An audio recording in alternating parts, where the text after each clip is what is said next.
BicycleDay is a fascinating event in the history of psychedelic substances, particularly LSD. Lysergic acid diethylamide. Let me share the story with you.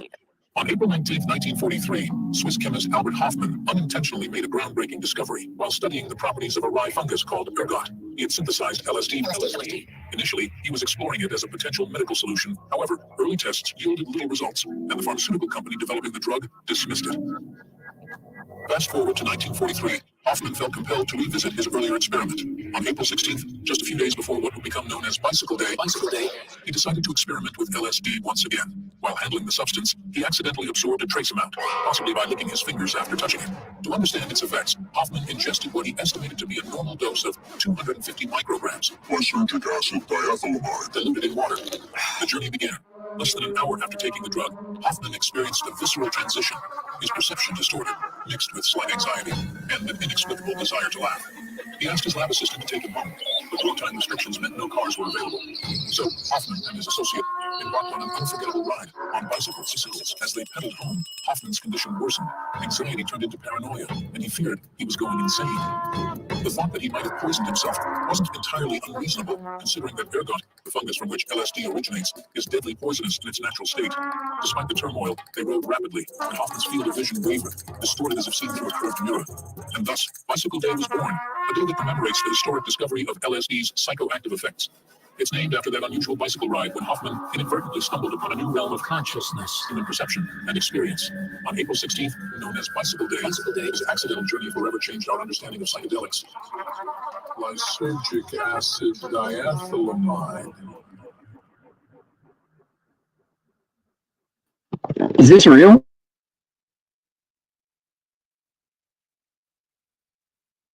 When I discovered LSD, it was believed it was a product of laboratory. And then we discovered that these compounds had existed already for thousands of years in the plant kingdom. I like to ride my bicycle too. Being a cautious man, I started with a very, very little amount, only with a quarter of a milligram. When I was laying in the bed, I realized how wonderful our Earth is. I felt newborn. Under LSD, you see things which are transformed. It's a different view, a different experience of our existence. Yeah, I think that guy was tripping. I don't know.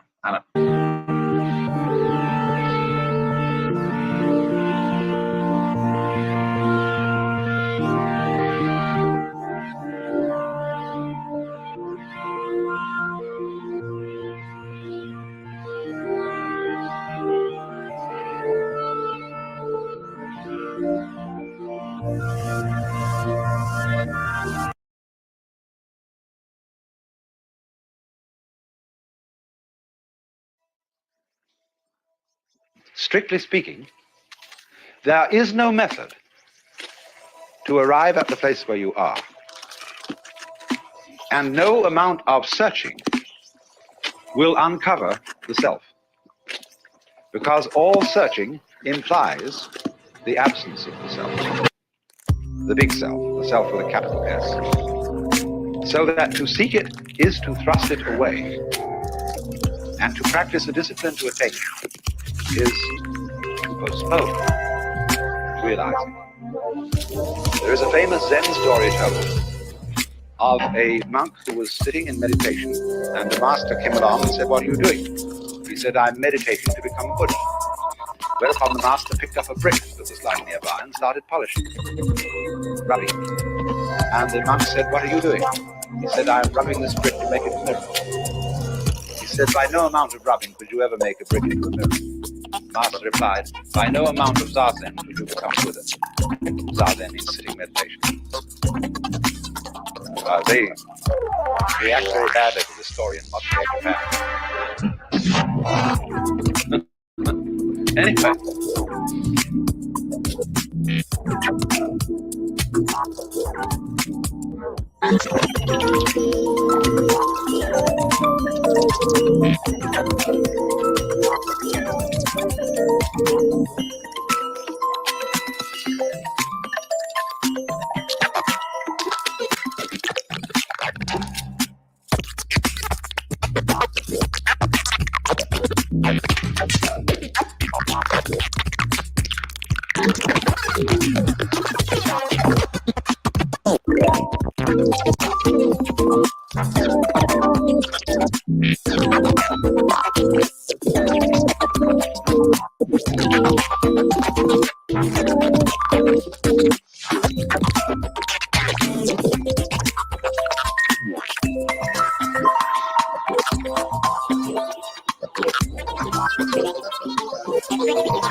So this is a class.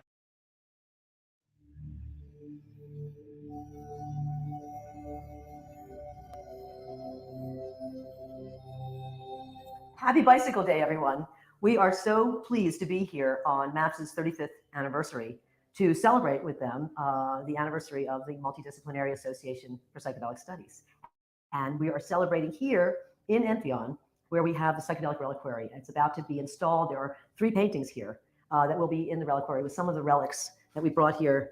And we're just doing the installation now. Alex is going to take you for a little tour of these 3 paintings related to the anniversary of the birth of LSD. Mwah. Hey there, everyone. This is my painting, St. Albert and the LSD Revolution.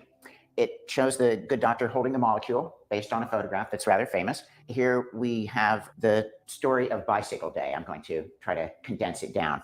So Albert was a chemist at Sandoz Pharmaceuticals in Basel, Switzerland. And in 1938, he was working with an ergot alkaloid. And on November 16th, he synthesized the LSD molecule. They tried it on some animals and not remarkable results. And so it was put on a shelf. 5 years later, in April 16th of 1943, Albert hears the voice of LSD calling him, which is what he said at the LSD conference in 2006. And he felt that he needed to remix this molecule. He had some pleasant imaginal sensations that day. It was a Friday.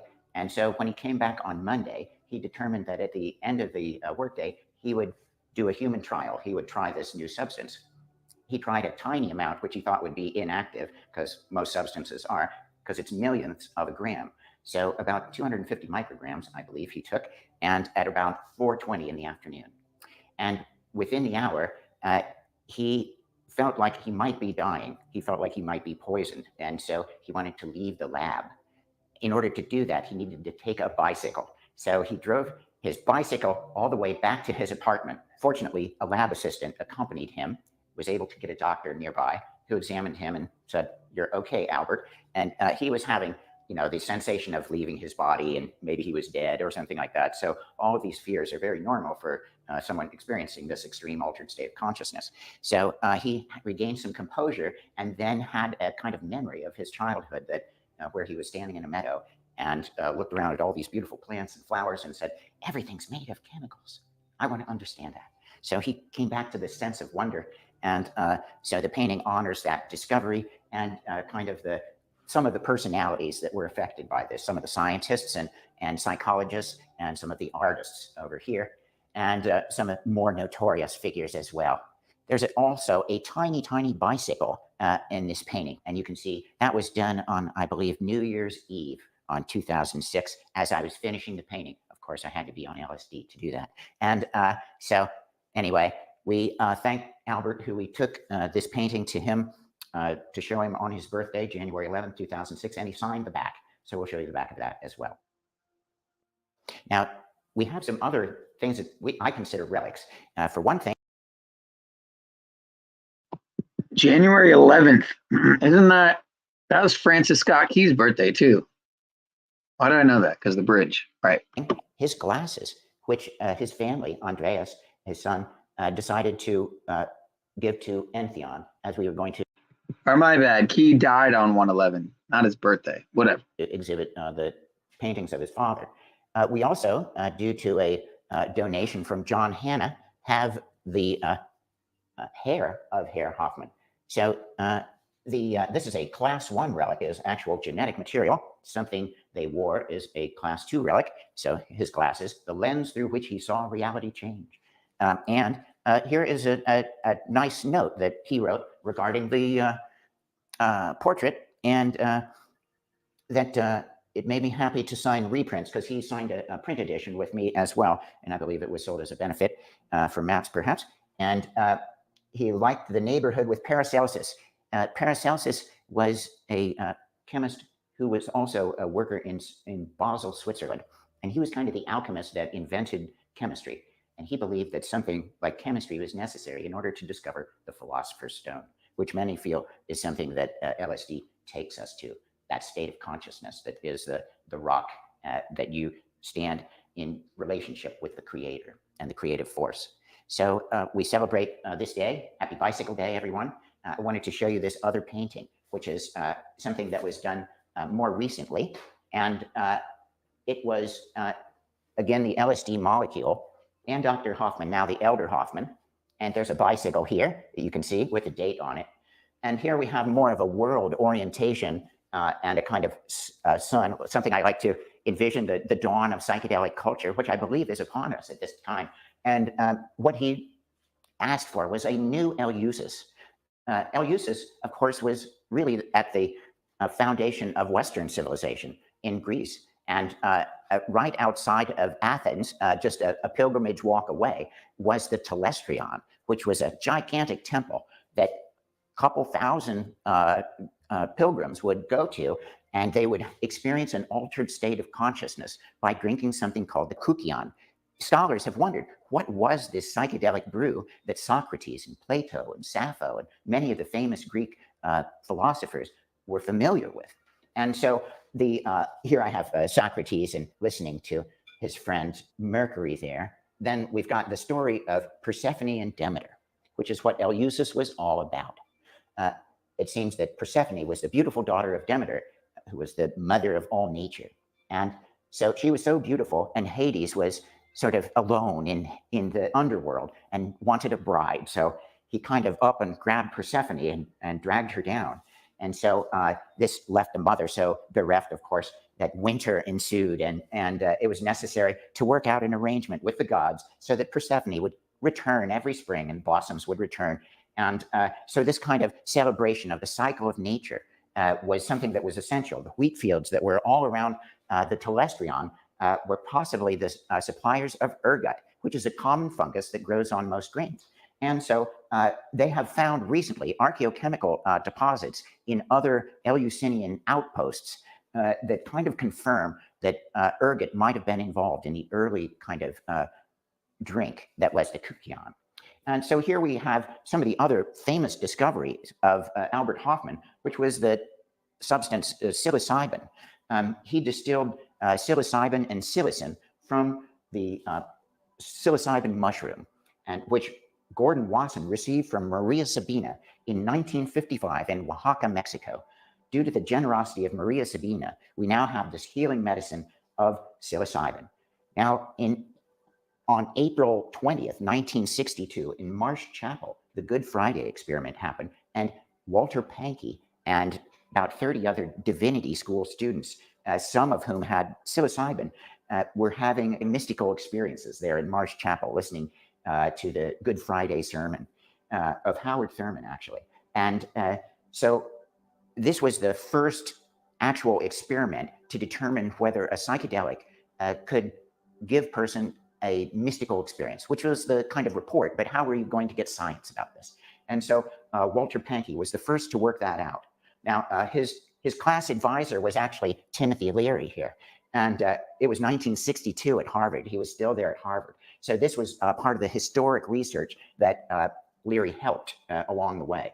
Now, here's Roland Griffiths, who many years later, he replicated the Good Friday experiment with a lot better controls, and has been really using the medicine of psilocybin to help cure PTSD and other severe depression, alcoholism. It stops people from smoking, along with the psychotherapy. And of course, Rick Goblin, who's the closest one pretty much to Albert here, is helping to forward that entire matter. And Stan Groff is up in the corner here, healing addiction, trauma and depression. It's a soul medicine for the betterment of well people. We've got other personalities like Terrence and Dennis McKenna and Paul Stamets, the Mushroom Man. Here we have some of the historic little elements of LSD and psilocybin, and we understand that now psychedelics allow neural regeneration, neurogenesis, and there's neural interconnectivity. Now we understand with brain scans and what is happening when LSD gets into the 5-HT2A receptor. It fits snugly where serotonin usually fits, and a little kind of bar comes down and hugs that molecule. This is why we have a journey for 8 hours. Now, after I made this painting for the good doctor to honor him, and Allison and I got a call to come to Basel, Switzerland, and to teach there. But the family Hoffman also wanted to gift us with one more relic, which was the hat of the elder Dr. Hoffman. And somehow I felt, because this painting was finished in 2017, after Albert had passed on, that somehow he wanted me to know that he saw the painting and was acknowledging the little crown I'd put up there with his own little hat. So we thank them, and Suki Barber, the sculptor, gifted us with this extraordinary bust that will be on display here. It was based on the actual measurements of Dr. Hoffman's head, and he and his wife Nita kindly met Suki when she came and met and worked on the sculpture right in his home. So I wanted to share with you another painting in the reliquary.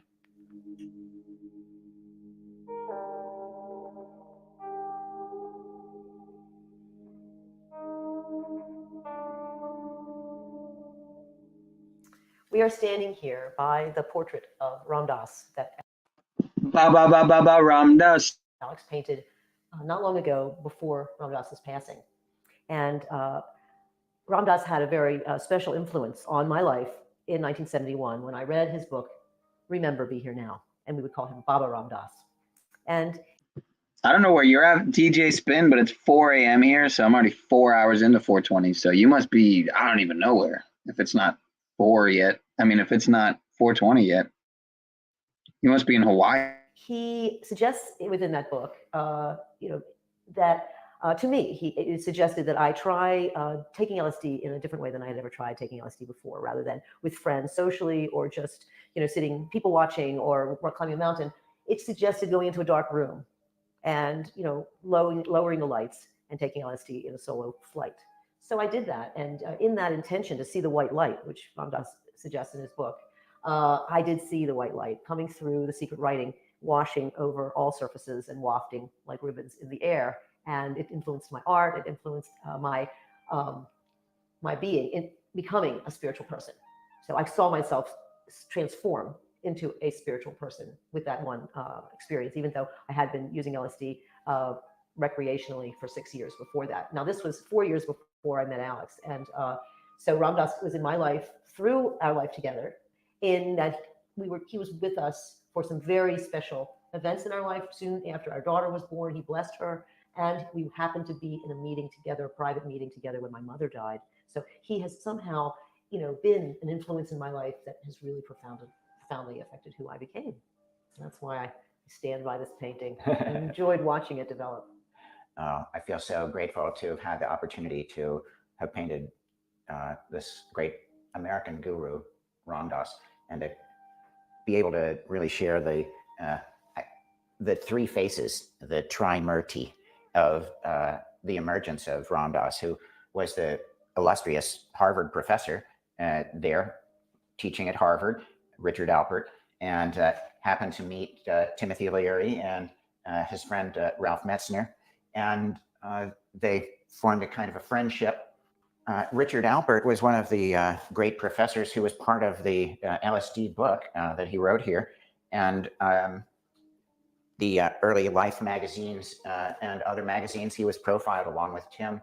I would say that through his discoveries that he found this desire to develop his spiritual life and feel tapped into that. And when he found Maharaji, it really changed his life.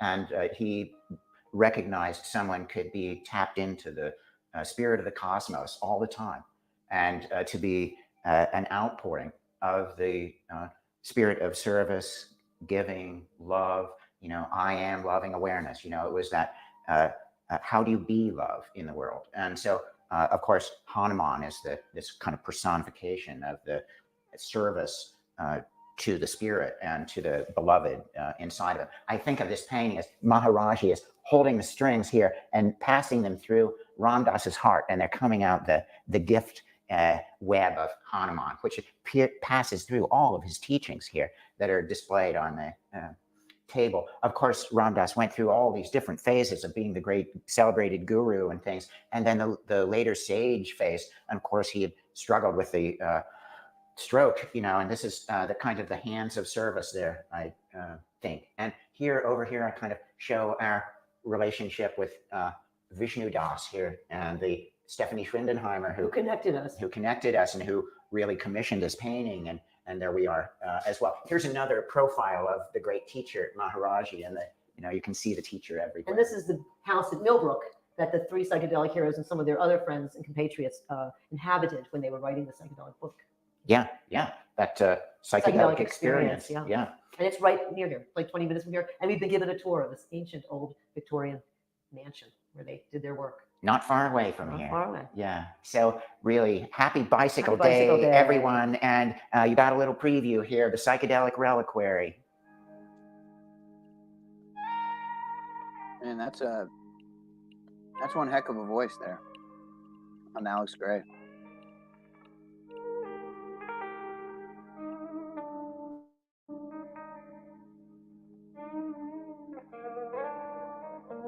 Baba Ram Dass.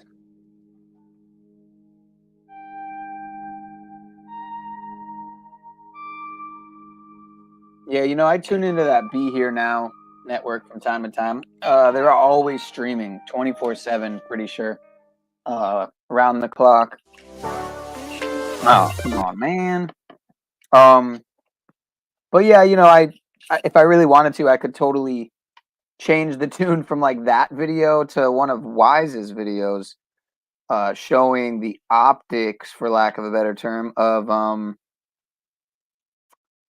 Timothy Leary, for example. Let me see.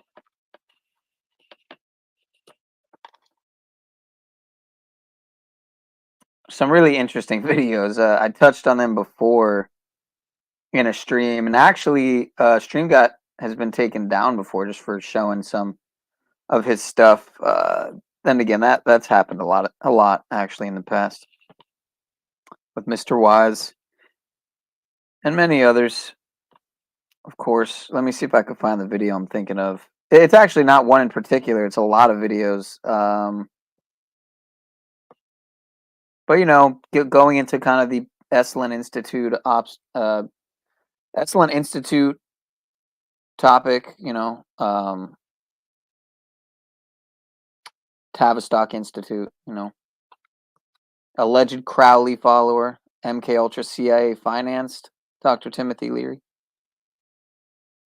So, it's not to say that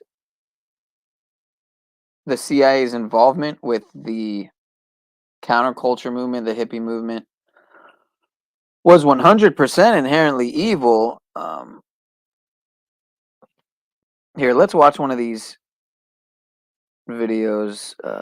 UCLA Dr. Louis Jolly West was CIA MK Ultra agent plus Timothy Leary plus Hollywood. Oh, I'm not even showing the tab, am I? Nope, of course not. Of course not. But yeah, hard to trust any of these personalities from the ivory towers of academia. I hear you. Shout out to Cuts. Yeah, Wise is on it, man. If I play one of these, I wonder if it'll even stay up. Timothy Leary's goddaughter and Hollywood actress Winona. Horowitz writer, Aleister Crowleyism.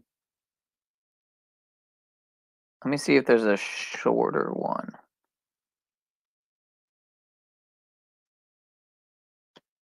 think this is another one with Leary. We might have watched this one already. We'll rewatch this one. Truth movements, quote unquote, equals America drugged out and planned by Leary, CIA and others? Question mark. He didn't put a question mark, but I'm putting a question mark.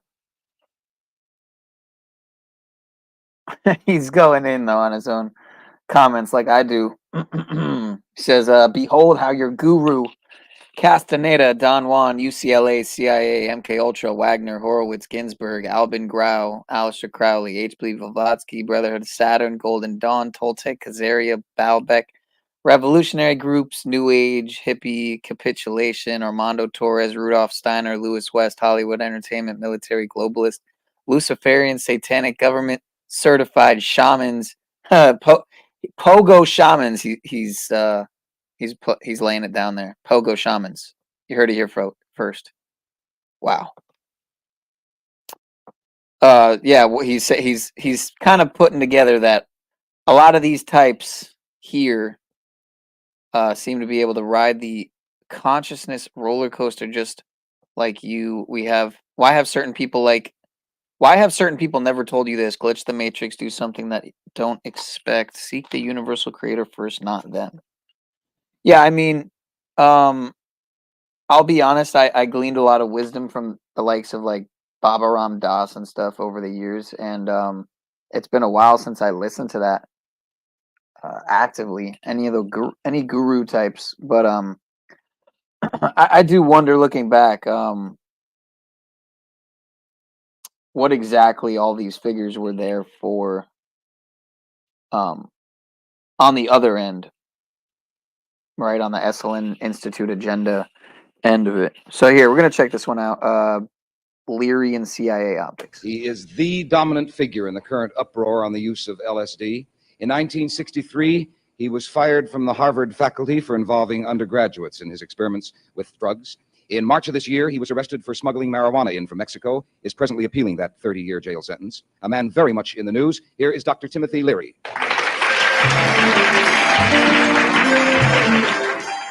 When, doctor, did you first start experimenting with LSD?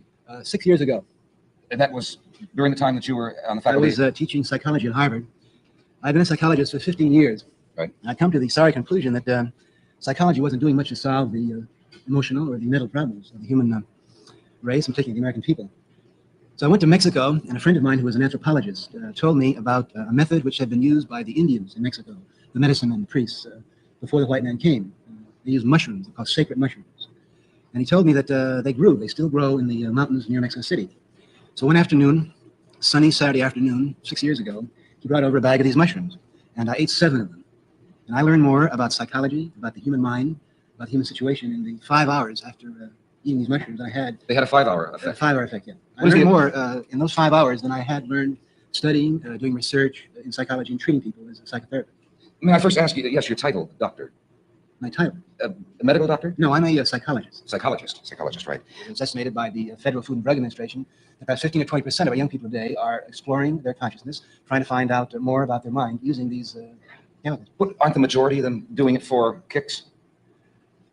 I don't think so. I've been on many television programs where middle-aged people sit around and shake their head and worry about the young people having kicks. And first, what is a kick? It is true that LSD provides an ecstatic experience. It gives you an incredibly pleasant experience. But this pleasure is not the pleasure that you get from a bottle of beer or that you get from watching even a good television show. The pleasure you get from LSD is being tuned in. You're turned on to your own nervous system. You're turned on to your own body. You're turned on to the incredible wisdom which lies inside every cell in your body. It's the ecstasy that a scientist gets when he suddenly has something open up to him. There are questions with it, aren't there, doctor? That a young person cannot go out and take LSD. We read in papers of cases. Recently, a boy on the Lower East Side here thought he suddenly could fly and attempted to jump out the window. It doesn't work. It doesn't have the same effect on every human being. Oh, absolutely. When you take LSD or a psychedelic drug, it's like putting a microscope on your eyes that stays there for 8 hours. Now, for the first half hour, you have these microscopes on, and it's wonder, it's revelation. It's a deep religious experience. You realize that there's more beauty and more meaning, and there's this intelligent plan inside your brain. It's delightful. But then after about an hour, 2 or 3, you may say, well, now that's been interesting, but I'd like to go back to mother's apple pie and to automobiles and so forth, but you can't. See, the LSD experience lasts about 8 hours. So now, it's true that the unprepared person gets frightened when he takes LSD. But this is a new form of energy. I'm in the unfortunate position of being about 20 years ahead of my time. Now, whenever you're 20 years ahead of your time, you're in a risky position because it always takes one generation for a new form of energy to be accepted. You know, when the airplane came along 20, 30 years ago, the older generation to a man said, they'll never get me up there. I don't want to get high. The next generation, everyone's flying around in airplanes. The same thing is true with these new psychedelic drugs. And I'll say to your viewers, within 10 or 15 years, psychochemicals, which expand consciousness, accelerate the mind, and open up the wisdom that's inside, will be just as common as books are today. When your kid comes home from school, you won't say to him, what book did you read today? You'll say, which molecule did you use to open up which Smithsonian Institute or which Library of Congress exists inside your own mind?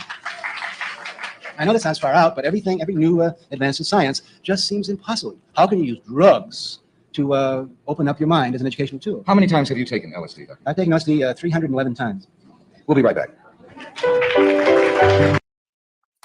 Wow, go figure. Again, I pointed this out last time. I'm pretty sure we played that back like a while ago. But 311 times, you know, the number associated with deception. Go figure. Not honest, not true, dishonest, all equal 113.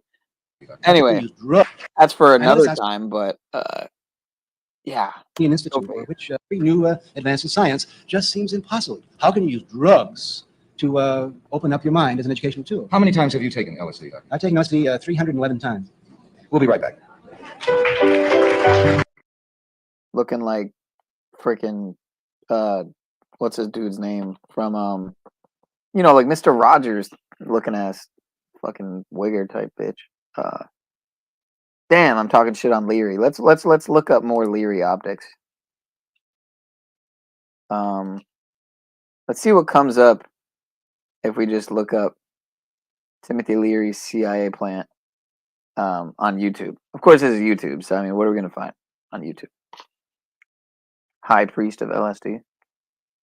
This Journeyman Pictures fucking channel's a joke. Obviously, at the top of the search bar, but that's the unfortunate thing, right? You have to go backwards to really find the best stuff. Which means if you scroll for fucking a few minutes and get like a few hundred videos in, probably you'll start. It's really about tweaking the algorithms, like the settings. You know, if you're really trying to specify what you're looking at. For example, sorting things by upload date or by live streams only versus uploads, you know, stuff like that. Wormwood, I heard about this. CIA's secret LSD experiments and Netflix documentary. Can I play this? It says here you've been unsettled. In this Cold War, the most dangerous weapon is information. You are the men who know the secrets. We are the men who keep the secrets.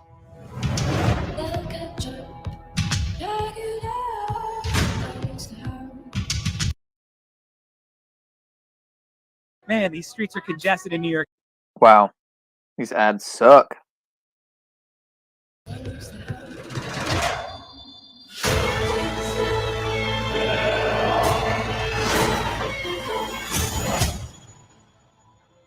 What were you told at the time of your It's the father's state death? one too.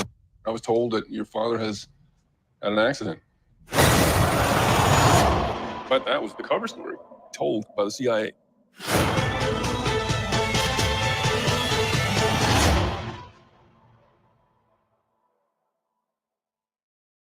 With many help you out here on Rotten Tomatoes. Number 10 is a tie between late or 5 months these below.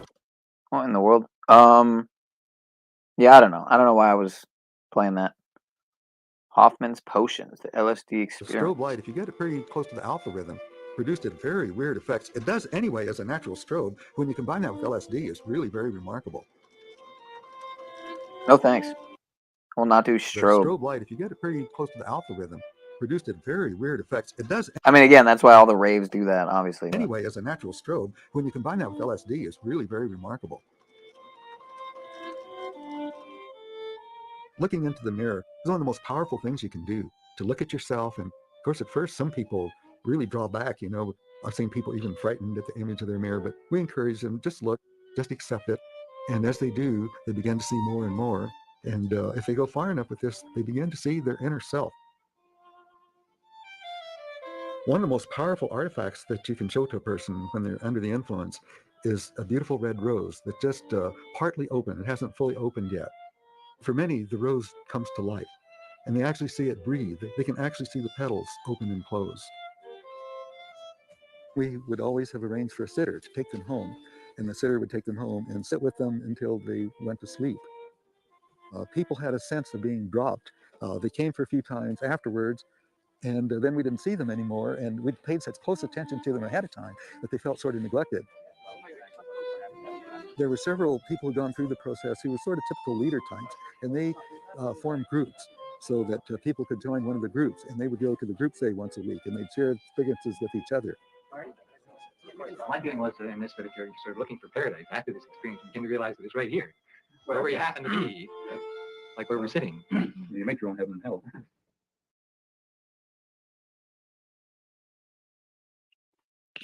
So we're about just over a minute away from 420 here on the East Coast. So East Coasters, pack a bowl if you got it, and if you don't, then yeah, it sucks. I kind of don't really have much either. I'm dealing with scraps here. Why don't we go to part of the 420 mix? Might as well. Might as fucking well.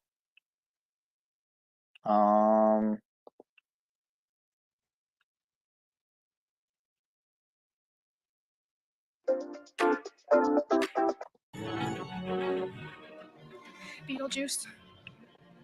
Beetlejuice. Beetlejuice. It's showtime.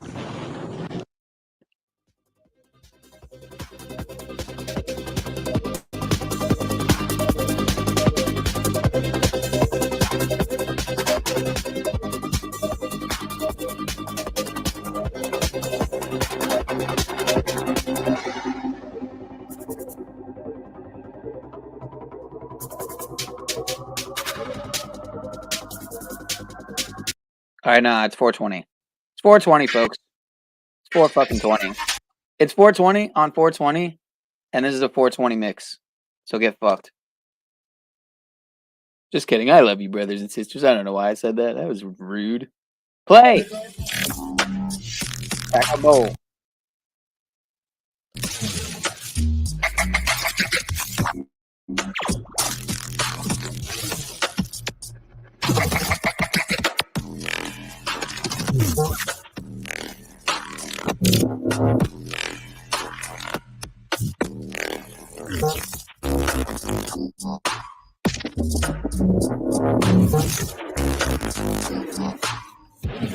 Everybody listening to this.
All right, you know what you need? You know what you need instead of that right now? This is what you need.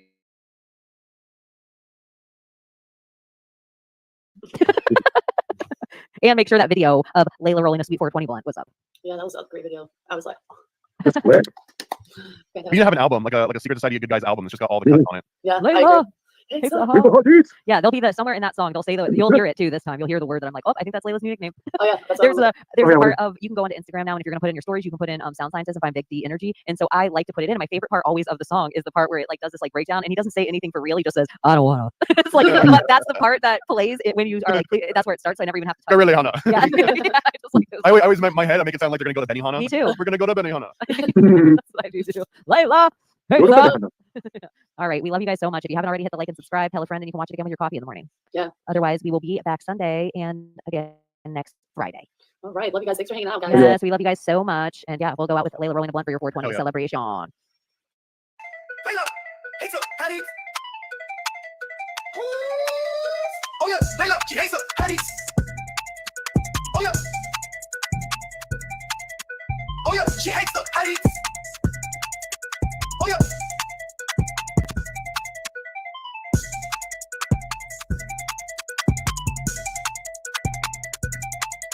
She hates the patties.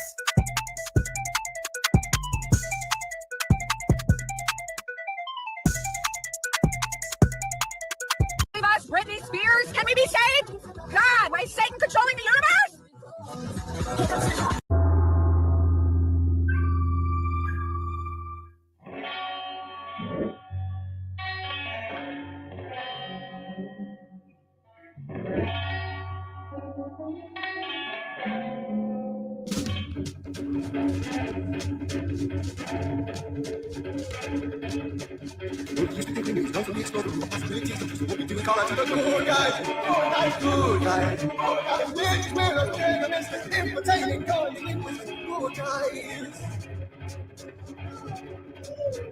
Form of the core with a secret to society. Heavens of philosophy, intentionally magically good guys, good guys, good guys, good guys. Where's the spirit of man? It's okay, you change the bacon. Good guys. Good guys, good guys. Hello, beautiful bunnies. Hi. Okay, of course she's starting for the most attention because she's the youngest. Hi, give me attention, please. No, Sarah, you're very stuck up. And you're too cool for school, I get it. Jesus Christ, be nice. Girls, be nice. No fighting.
You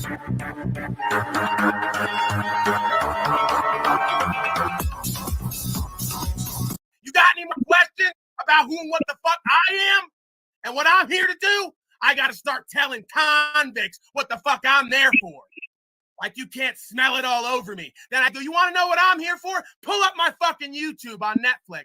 Now I got 15 convicts sitting around a TV in jail watching me on YouTube while the fucking sheriffs are walking in and out. That's how the fuck I live.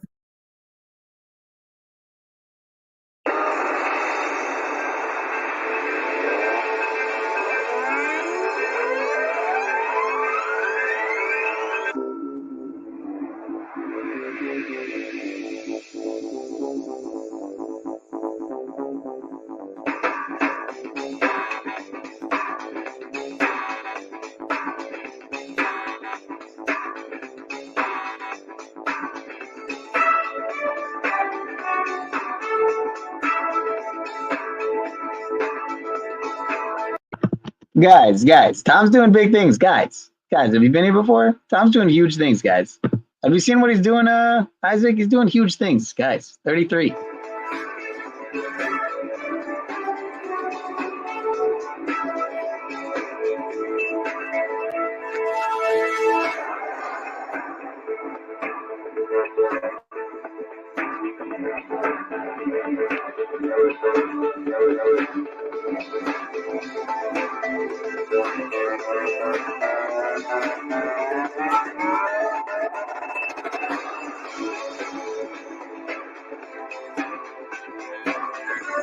It was like dancing in here.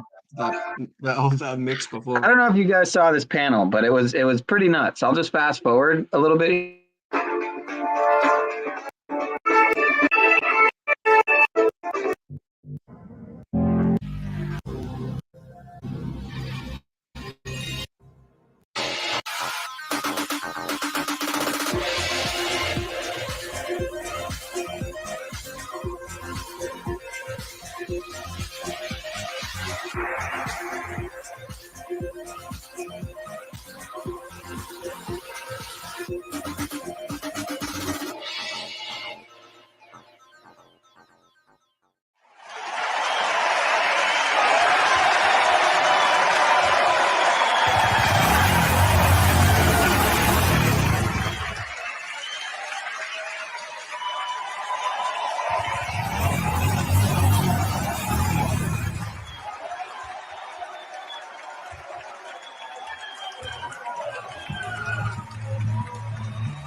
Ladies and gentlemen, here he is, the head chef, the big keys, the sunshine of your lives.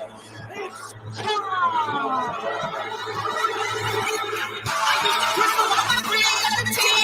You guys ready to see how Tommy sees himself? This is how Tommy sees himself, guys. Guys, it's 33. Illuminati confirmed. Sorry, Illuminati confirmed. My apologies.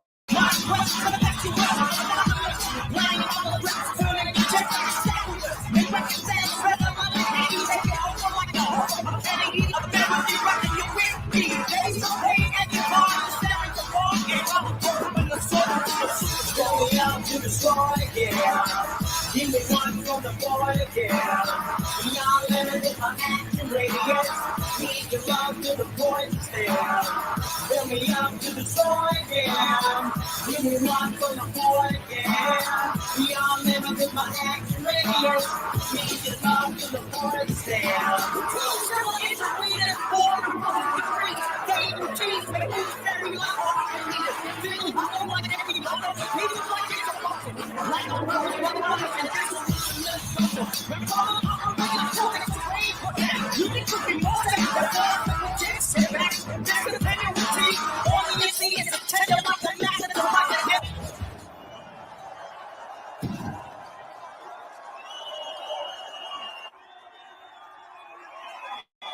Ladies and gentlemen. Tommy, I'm talking to you specifically. I have multiple audiences. Yeah, it's the Tommy Show.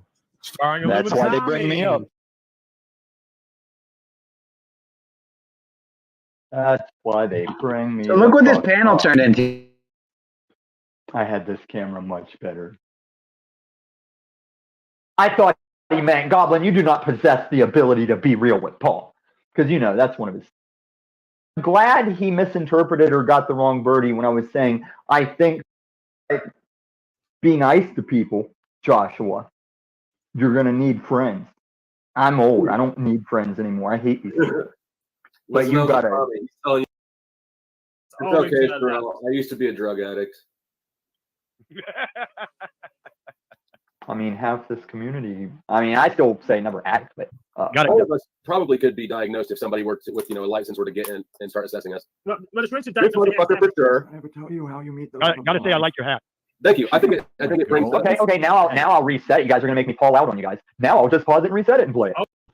So why did I even play any of that? I don't know, guys. I don't know what I just did there. I don't know what happened. I'll play the outro and then move on to the next thing. I don't know what's happening. I don't know where I am. Is this real? I'm still coming down off the Lucy. Some might say allegedly. Let's. Oh no! Oh boy! I never tell you how you meet the love of your life. Yeah, I don't need to signal. You're gonna sit here and virtue signal, but I had to beg. I had to beg. So everyone started wearing hats. Everyone was wearing a hat. Even my neighbor cammed up with her hat on. So For 30 seconds with the trans woman. Yes, let me have 30 seconds with the trans woman with my pants on. Clip that. You fucking interrupted. You shouted the countdown with it. You're a joker. No, I didn't. I just want you to know all this shit about you gonna make it and that you're gonna be a YouTube thing. You're as long past as Jack Talcott. Like you had your 5 years. Where's Jack with his false prophet hat? I've only been on 6 months. Didn't happen. I've been I've fucking done with a all lot of of it. stuff, but you don't know my background. You don't know where I'm coming from. Yeah, I don't need to know anything but the 6 months. And this maskless, faceless bitch of a coward, I gave you the grinder information. Everything you people say, I had to tell you. You're all fucking stupid. Fourth time we've been grinder. This is great content, Benson. I love this. Yeah, it's great content. You know what else is great content? The 17-year-old girl reviewing Jack Talcott talking to Paul. This was back when Grace Thorpe was watching Jack Talcott shit. And look at that content. Look at that. Look at this pretty. Look at this pretty little Barbie girl down here laughing at my hater ass.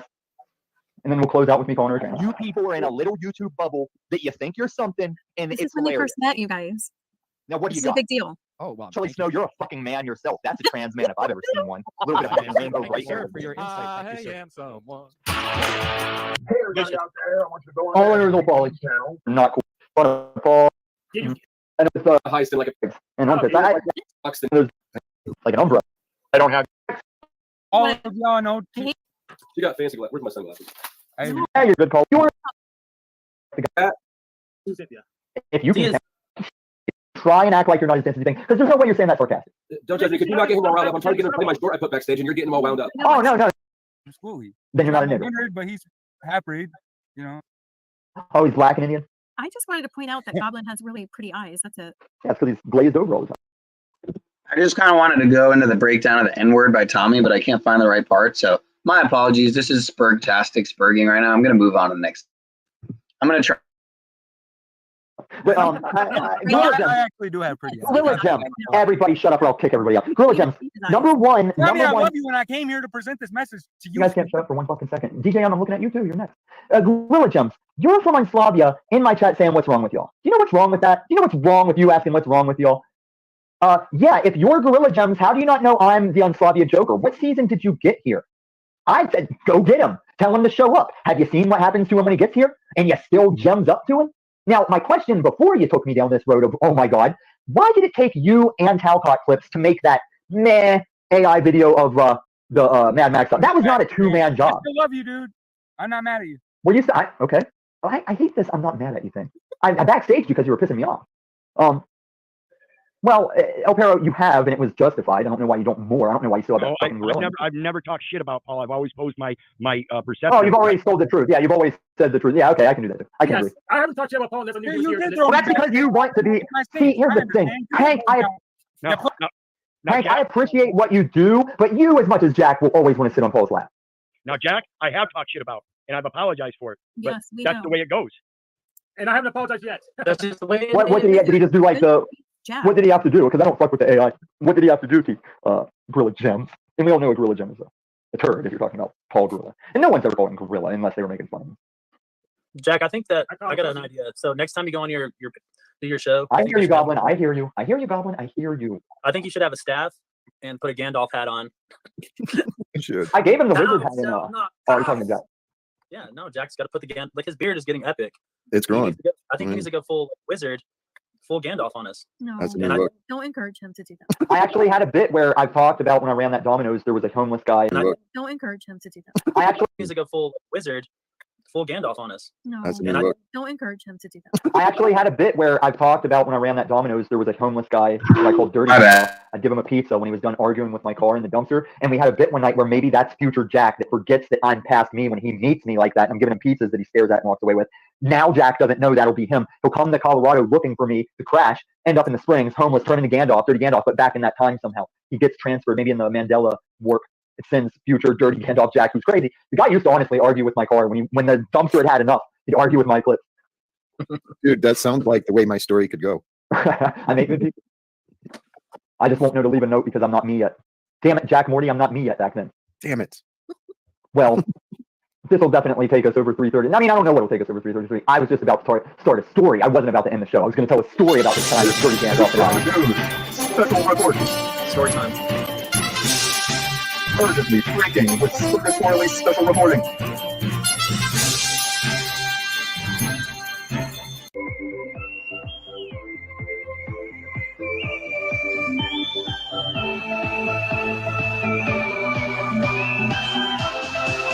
I psyched y'all out. I psyched y'all out.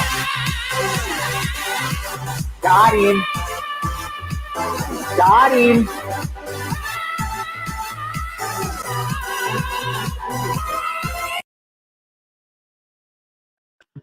Right.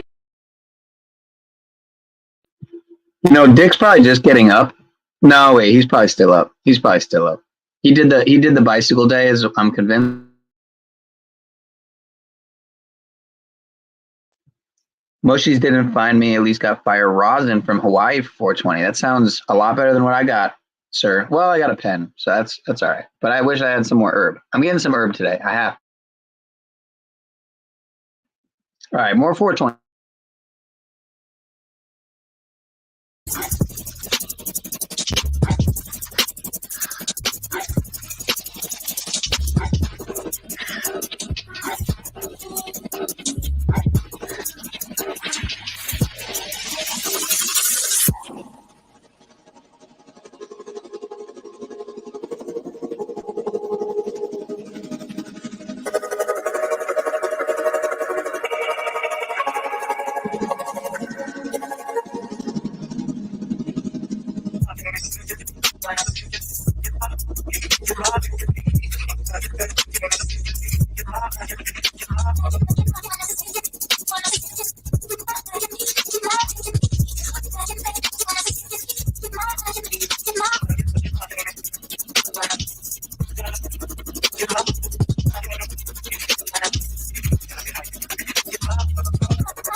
Ano aja mana ya?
Let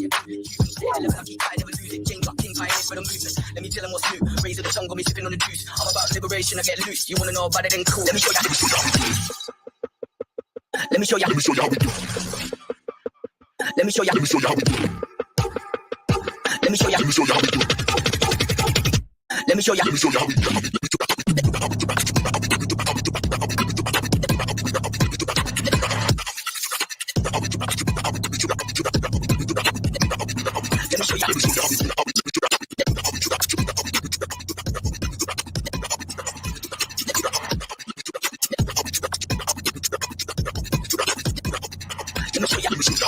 Blacked out with what they do for me. To the troops on a run for the new money. Calls on the side if you wanna do something, and I'm out, leave them in the dust so brutally. Trying to rally in a bim, I got 'em revving in the mirror, put the pedal to the gas, fam, you know it's nothing new. Throttle is a killer, but I'm on it for the thrill, and if you ready, let me show you. Let me show you. Let me show you. Let me show you. Let me show you how we do. Let me show you. Let me show you how we do. Let me show you. Let me show you how we do.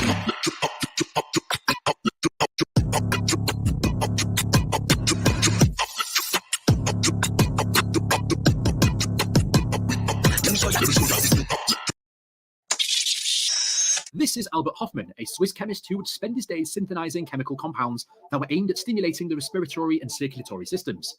His work would eventually lead to a day where he would ingest the first synthesized LSD, resulting in, well, quite a trip. This was the first time someone had ever taken synthesized. Synthesized, not synthesized, synthesized, rather, say. We're inventing words now. The British are inventing LSD. Yes, today we are talking about the time where somebody tried synthesized LSD for the very first time. And let me tell you, it's pretty wild. Not only was this the first time that synthesized LSD was ever taken, but the reason it was taken was because of a complete accident.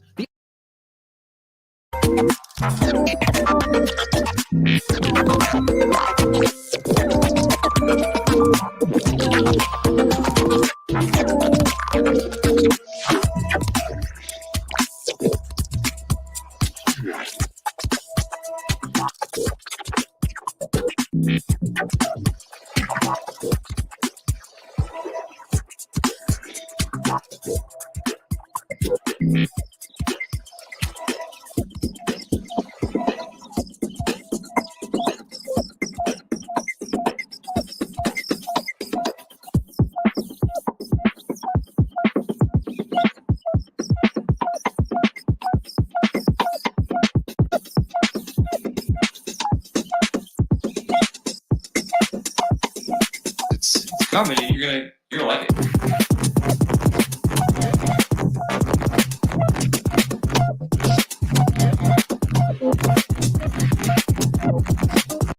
I'm sorry, but that would be a fucking blast, but also terrifying. I wiped out one time on a longboard and it literally just destroyed my face. My whole face was scraped along the pavement. I got a great picture, actually. Let me see if I can find it.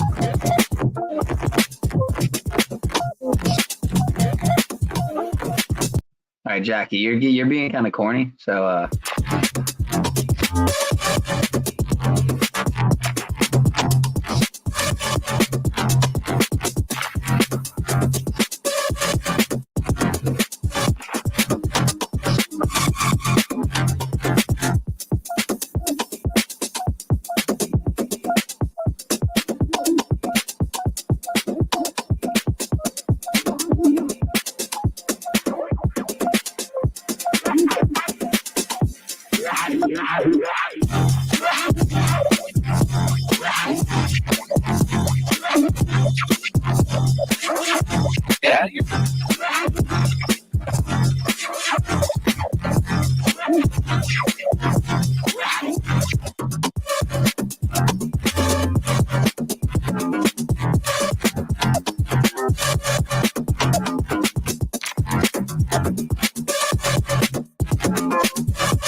You know, I'm trying to remember if I went to Pikes Peak when I went to Colorado. I think we passed through there. I know I went to Boulder, pretty sure, and downtown Boulder, I think, or downtown Denver, or both, and passed through Erie. What's it called?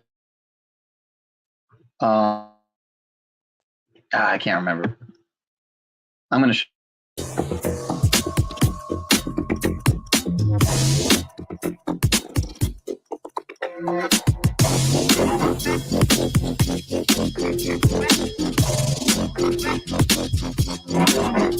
Way beyond.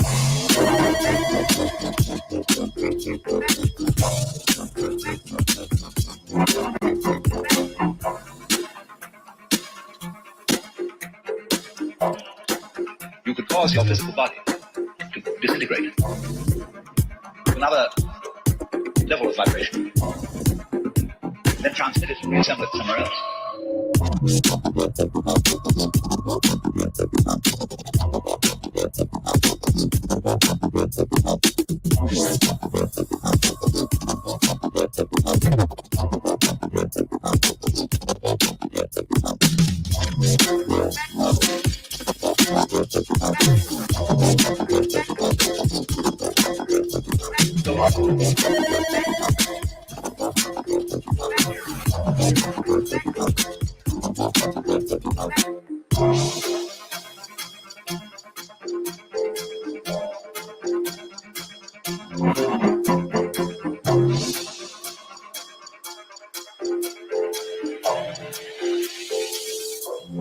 Psychic technology.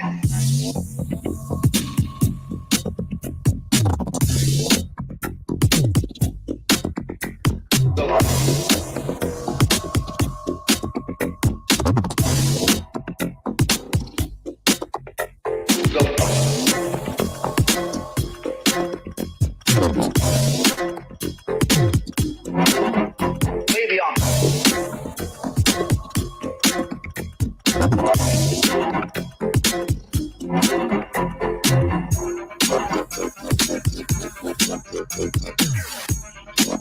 You can cause your physical body to disintegrate.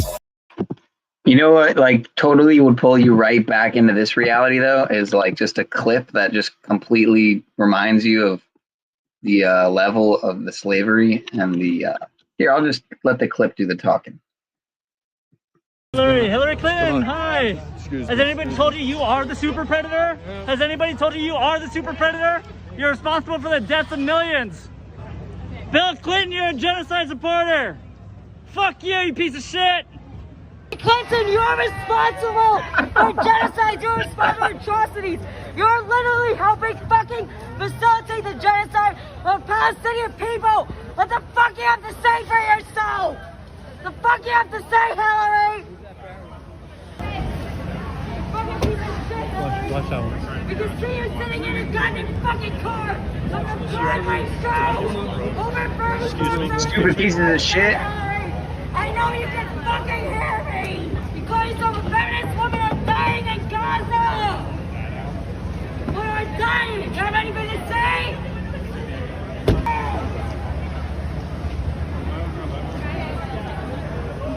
You're a fucking coward, Hillary!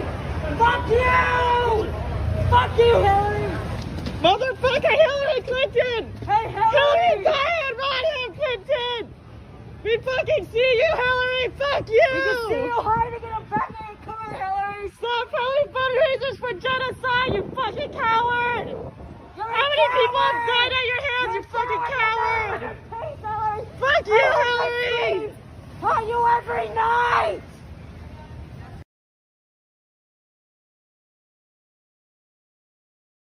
Yeah, coming at ya.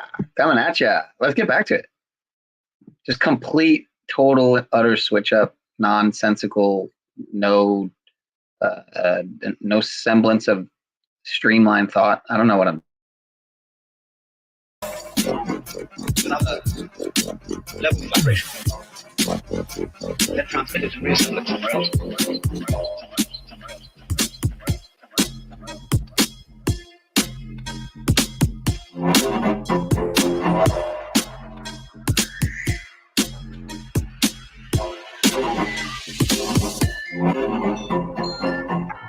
Hilarious indeed, sir. Hilarious indeed.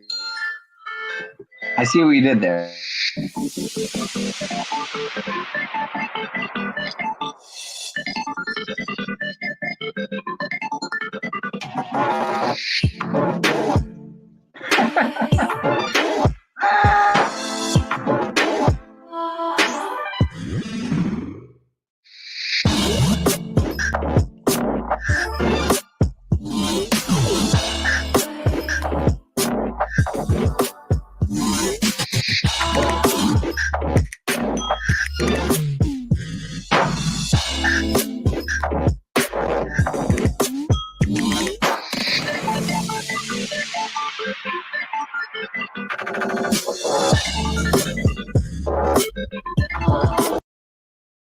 It opened him to becoming a catalyst of the psychedelic revolution. From that fateful day.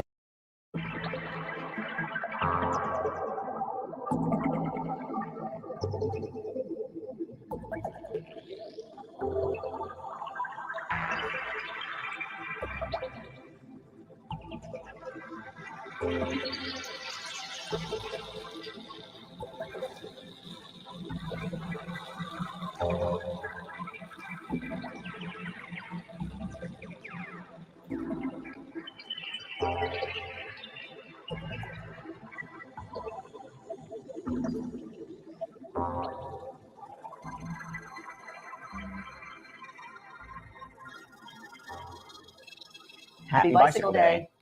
Greetings to our visionary friends and community in San Francisco and around the world.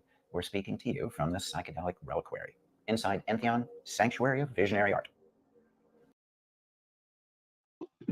How crazy does this place look? Look at this. From the Psychedelic Reliquary, inside Entheon, Sanctuary of Visionary Art. As some of you may know, LSD has been pretty important to both Allison and I, and you could say it actually brought us together. My first psychedelic journey was at a Yeah, Dick could do anything he sets his dick to, indeed. party in Allison's apartment back in 1975 when I was 21.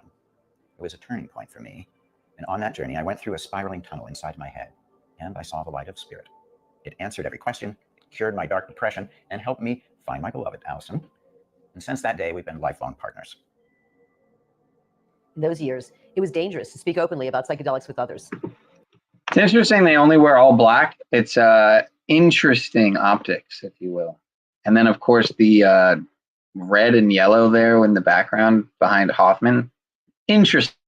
And before meeting Alex, since my first psychedelic journey at age 17, I had been experiencing LSD in social groups, engaging in many activities. So-called recreational use was always evolutionary, revelatory, heart-opening for me.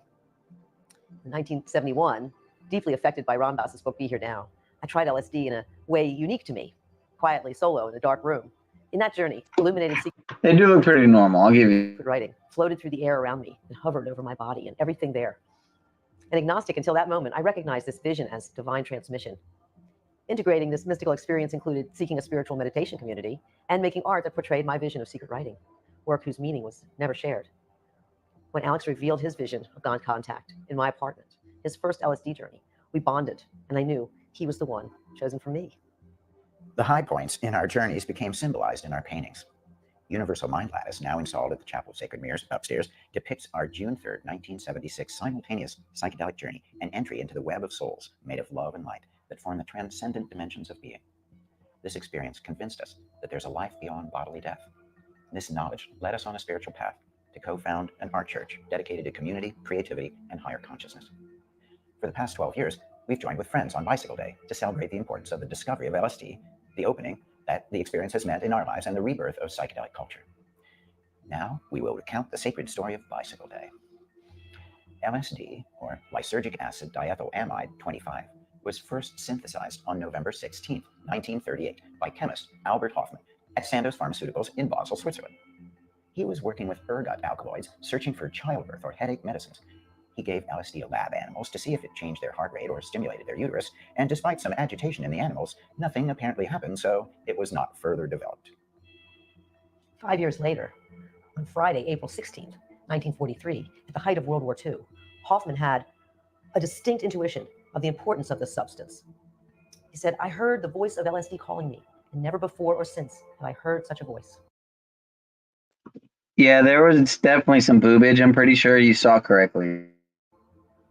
While resynthesizing LSD, he accidentally absorbed a small amount of the drug through his fingertips and discovered its powerful effects.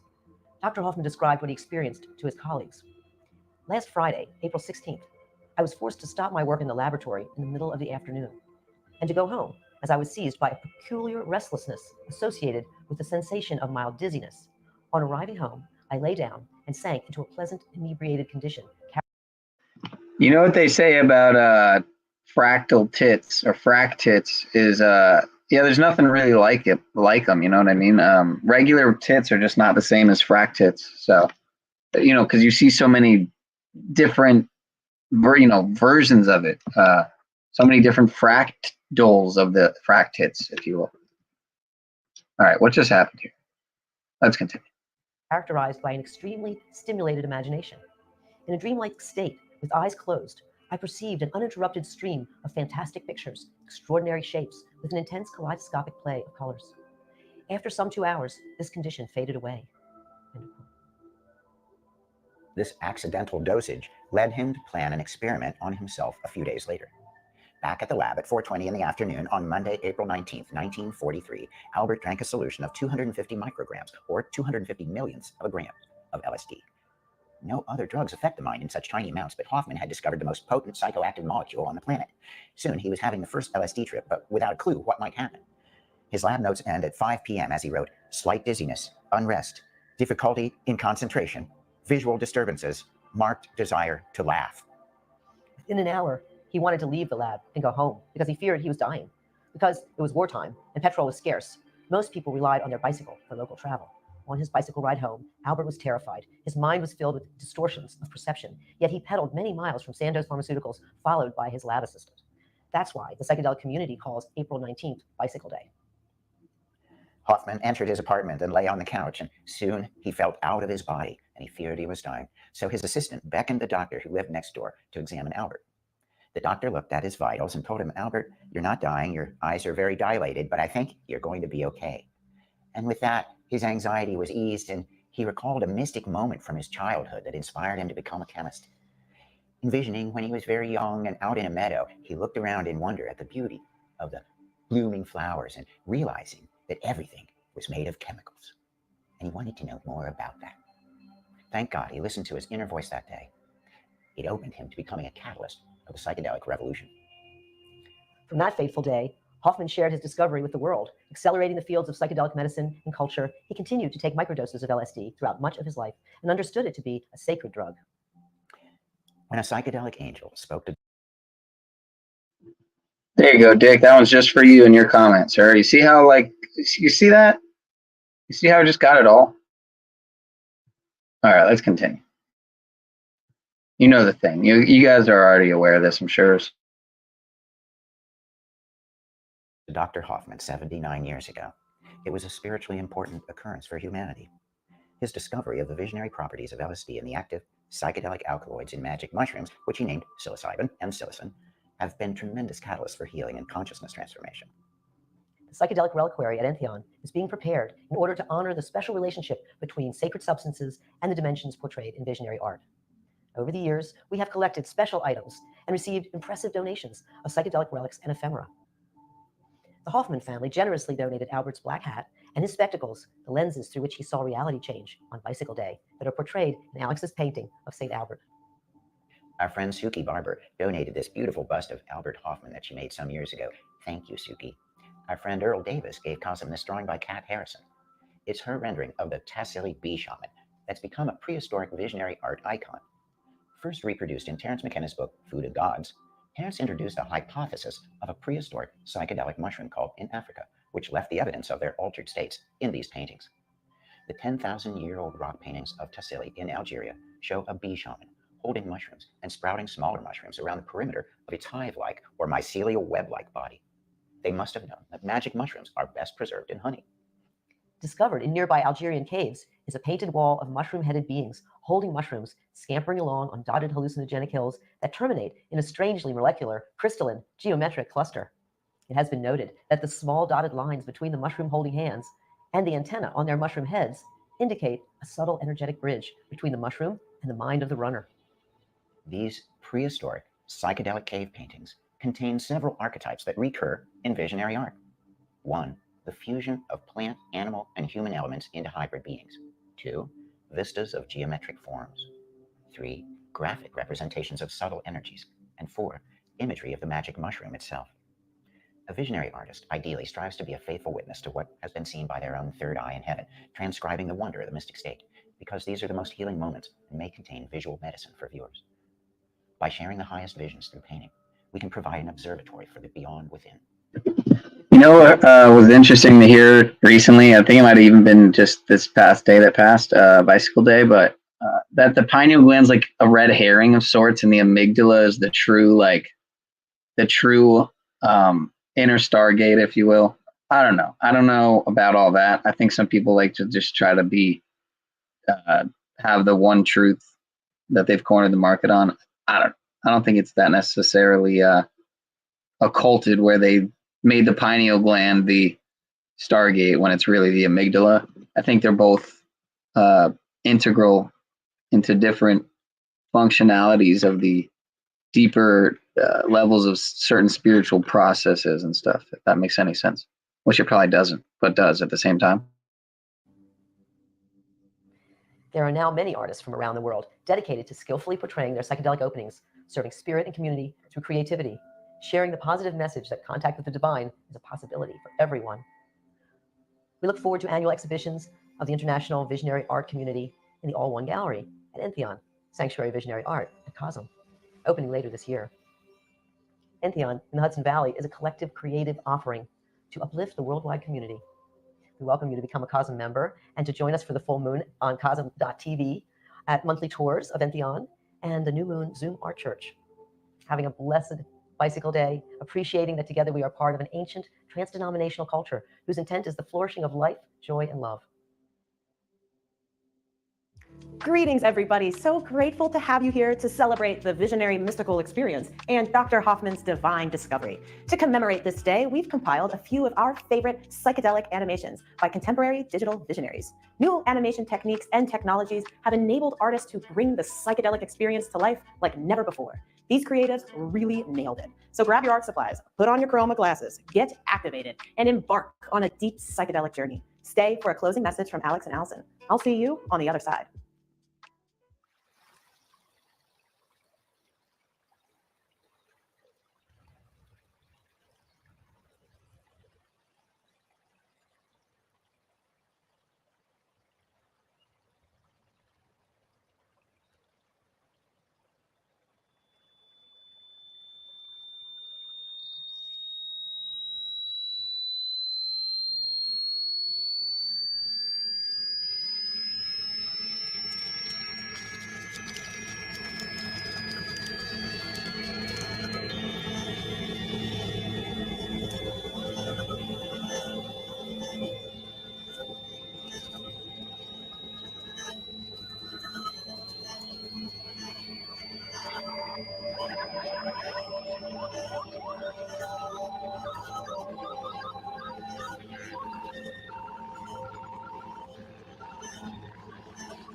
Are we going to talk about what just happened there?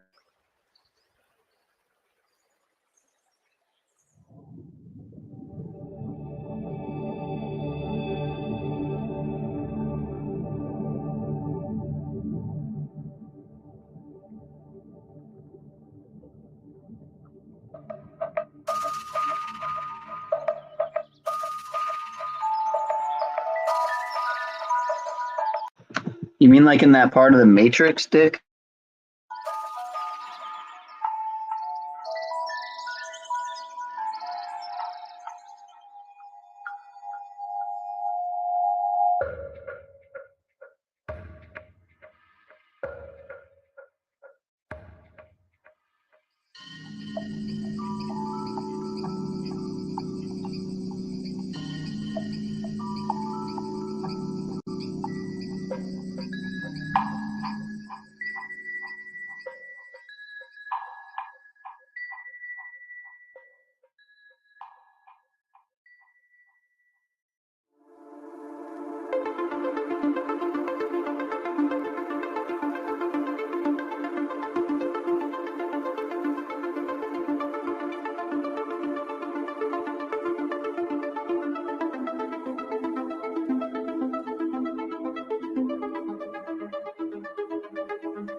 We're gonna be fine. Listen, I'm gonna be honest with you. I'm kind of retarded. In that, no. That's going to be a soundbite. They're going to put that to mariachi music.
Welcome back to Earth, my friends. Thanks for tuning in and sharing the love on Bicycle Day. Consider liking this video and following us on YouTube. The mission of COSM is to build an enduring sanctuary of visionary art that uplifts a global community. Visit cosm.org to learn more about how you can help. Back to you, Alex and Allison. To close this Bicycle Day honoring, we'd like to share aloud Albert's message delivered on Bicycle Day 2007, when he was 101 years old, and shared widely on this date ever since.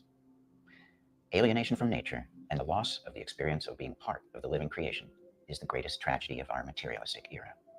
It's the causative reason for ecological devastation and climate change. Therefore, I attribute absolute highest importance to consciousness change. I regard psychedelics as catalyzers for this. They're tools which are guiding our perception toward other, deeper areas of our human existence, so that we again become aware of our spiritual essence.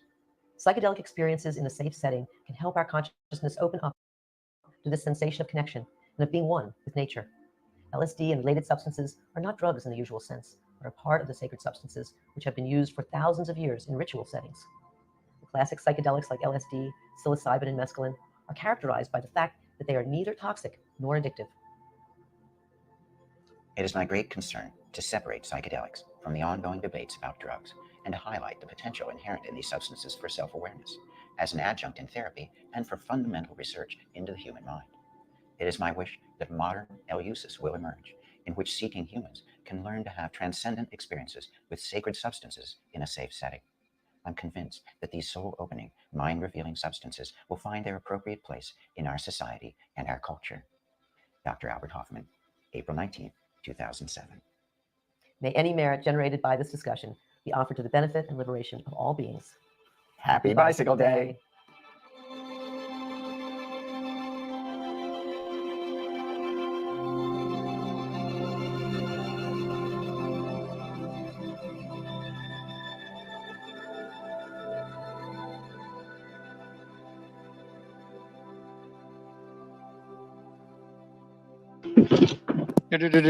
Drop the link. Wow. Uh-oh, pyramid. Uh-oh, eye in the pyramid. Uh-oh, optics are high. What are we going to do, folks? Can we rewind that, though, just to hear that one more time from the Hoffman, the Hoffmeister, that quote? Great quote. I don't even know if it was verbatim. Let's just hear that one more time. And shared widely on this date ever since. Alienation from nature and the loss of the experience of being part of the Alienation from nature. In creation is the greatest tragedy of our materialistic era. It's the causative reason for ecological devastation and climate change. Therefore, I attribute absolute highest importance to consciousness change. I regard psychedelics as catalyzers for this. They're tools which are guiding our perception toward other, deeper areas of our human existence so that we again become aware of our spiritual essence. Psychedelic experiences in a safe setting can help our consciousness open up to this sensation of connection and of being one with nature. LSD and related substances are not drugs in the usual sense, but are part of the sacred substances which have been used for thousands of years in ritual settings. The classic psychedelics like LSD, psilocybin, and mescaline are characterized by the fact that they are neither toxic nor addictive. It is my great concern to separate psychedelics from the ongoing debates about drugs and to highlight the potential inherent in these substances for self-awareness as an adjunct in therapy and for fundamental research into the human mind.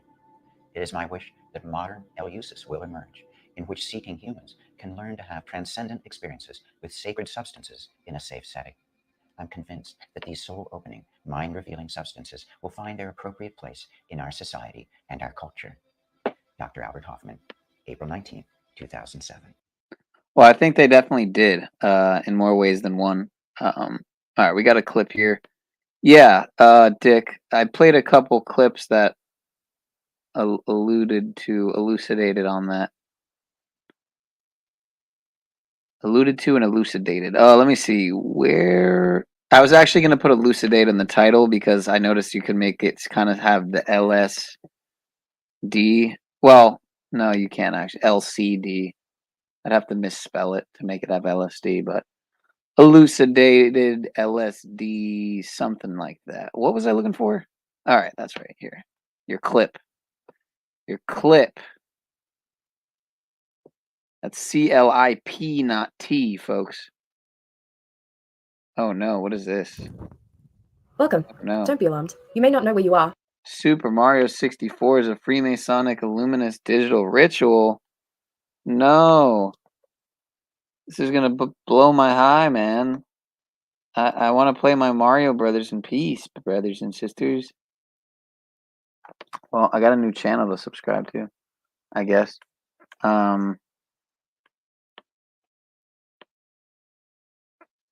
Okay, then. Not sure what that's about. Let's see what the other link is that you got here. Let's see what the other link is. Curious. Another link.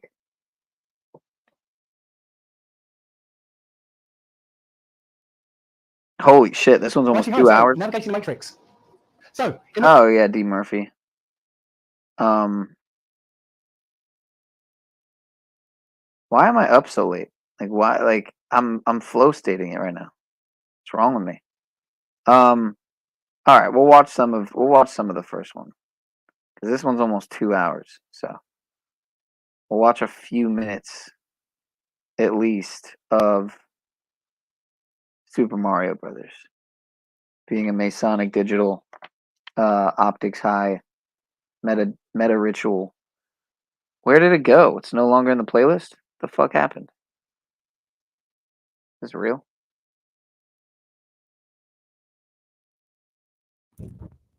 Welcome. Don't be alarmed. You may not know where you are, but you made your own way here. This is a link between places of some kind. A gap between realities, if you will. You're here to seek some sort of knowledge, aren't you? Well, don't just stand there. Take a seat. Every card reading is personalized, is it not? They will determine your fate here. What do they have in store for you? Let's begin.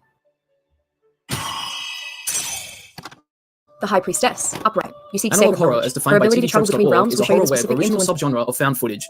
As the name implies, analog horror typically revolves around emulating the look of analog media in the late 20th century, such as VHS. Alright, so this channel seems to be mainly related to games. Is at play surrounding the topic you pursue. But what do you wish to know? The devil, reversed. Interesting. It's time to release yourself from any fears, anxieties, or questions you have regarding. I know what theory you're seeking. It's time to unchain yourself from what you think you know, to question your beliefs. It's time that you learned of.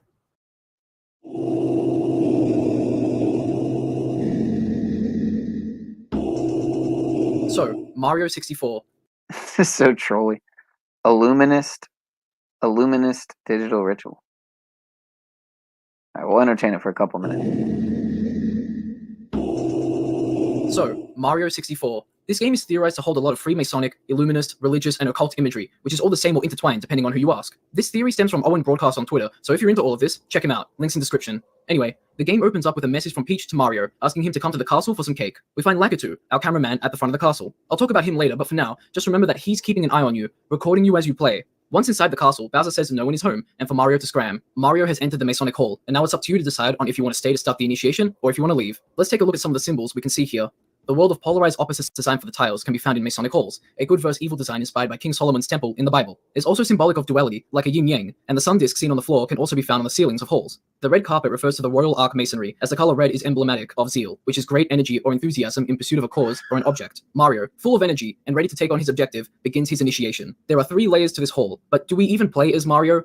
What is Mario? As you can see, pentacles are plastered onto coins that Mario can collect. This star pattern is often associated with satanic imagery, but the Babylonians were thought to have actually used it to map out each 5 known planets. These were Mercury, Mars, Jupiter, Saturn, and Venus. Ancient Greeks used the design to represent 5 elements, being water, earth, fire, air, and idea, aka hieron, the word for divine thing. Since we see 4 coins inside the castle, we can look towards the 4 of Pentacles tarot card for meaning. Material success, fear of loss, greed. Mario is described as being a Mercury-type character traveling to Earth and between the realms. Mercury in studies of alchemy is known to represent movement, fluidity, flux, and transformation. Although, it makes more sense to look at the god Mercury, who is a traveler that transcends over boundaries and borders, in and out of the worlds of gods and humans. A toad informs us that Bowser created the painting worlds to keep the power stars hidden away to trap the toads and Peach. We can confirm that the castle is placed on Earth, and the painting worlds are not on Earth and can be accessed through transcending boundaries. Gods have the power to create worlds. This would make Bowser a god. Mercury is also represented by Hod as part of the Sephirot in Kabbalah, which is an esoteric discipline and school of thought in Jewish mysticism. Hod, being the 8th Sephirah, means majesty, glory, and splendor. Hasidic Judaism links Hod to Jewish prayer, and prayer is seen as a form of submission, which plays into its analogy. Instead of conquering an obstacle, you should instead subdue to it. In combination with Netzach, these make up the feet of a person, bringing Mario to places in order to subdue himself to the actions of Bowser, to ultimately embrace the stars and his actions to be able to continuously transcend realities. Now, where can Mario go after entering the castle? Straight to Bob-omb Battlefield. With Fargo, the new virtual assistant from Wells Fargo. Come on, man. Why you gotta do that? Why you gotta do that? Maybe we'll watch more of that later. What else did I want to get to? I don't want to stay up forever. I do want to get sleep. And the thing with Lucy in the Sky with Diamonds is that it's very strange. I mean, you can kind of like temper it based on, again, I'm not the way I used to be, clearly, because taking 3 micro doses would have had more an effect on me in the past.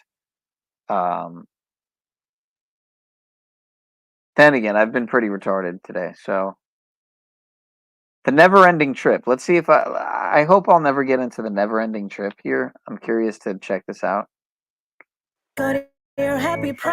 Wow, just fuck.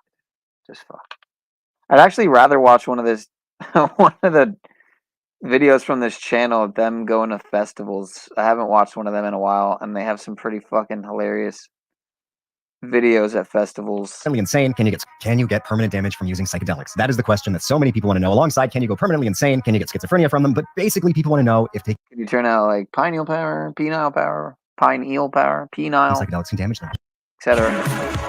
Does anyone know about this? I feel like Fire Jake knows all about this.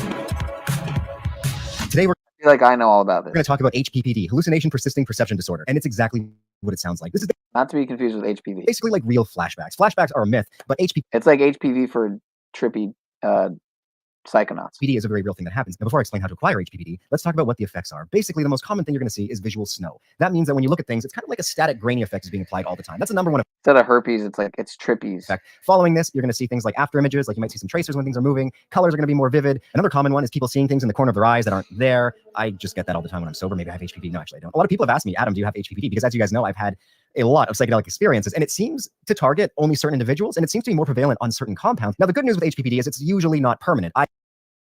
Interesting.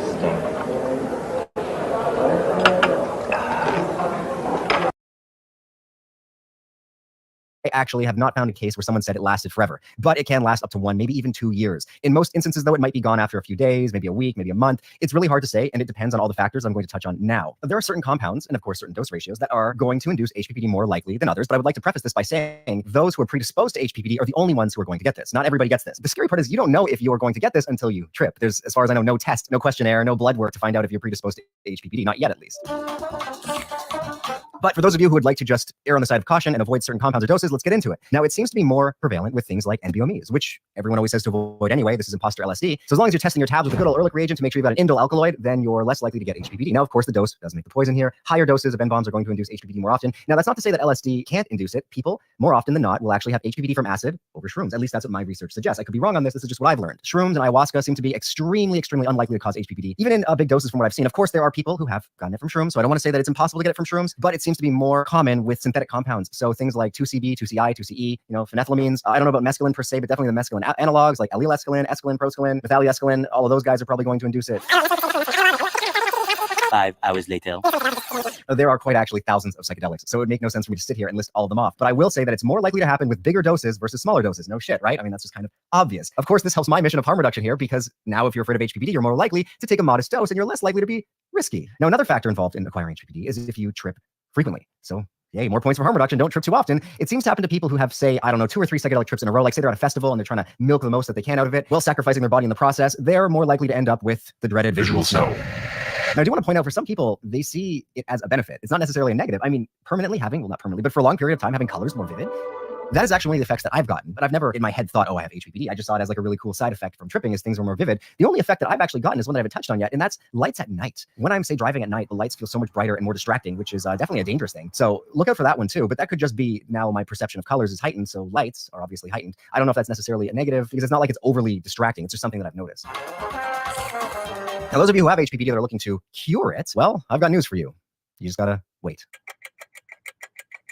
Time is the cure. Just give it time. And of course, steer clear of tripping. If you want to get rid of it, stop taking psychedelics. Obviously, even things like cannabis. I know it's hard for a lot of you, but cannabis has been known to exacerbate symptoms once you have it. In fact, any drug like MDMA can exacerbate symptoms. Even things like speed, amphetamine can exacerbate symptoms. Basically, if you have this and you want it to go away as fast as possible, just avoid drugs. Easier for some of us than others. Anyway, hope you guys all enjoyed this short little video on my good old friend flashback/HPPD. If you have yourself dealt with it, let me know in the comments below. I want to hear your story. And if you're not already, subscribe to the channel. Less than 50% of you watching are subscribed. It just takes a second. Just move the cursor or your finger and please hit that subscribe button. Do it for me. If you want to see uncut versions of these videos, head over to our Patreon page, and you can also pick up a beautiful trip blanket at psychsubstance.shop. Anyway, I'm done with all my plugs. Leave a comment below to help the algorithm. Till next time, take care, guys, and I will see you all soon. Cheers. Want a new career but don't have experience? Prior to the Google UX design certificate, I didn't have any experience.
Mind-altering psychedelic trip.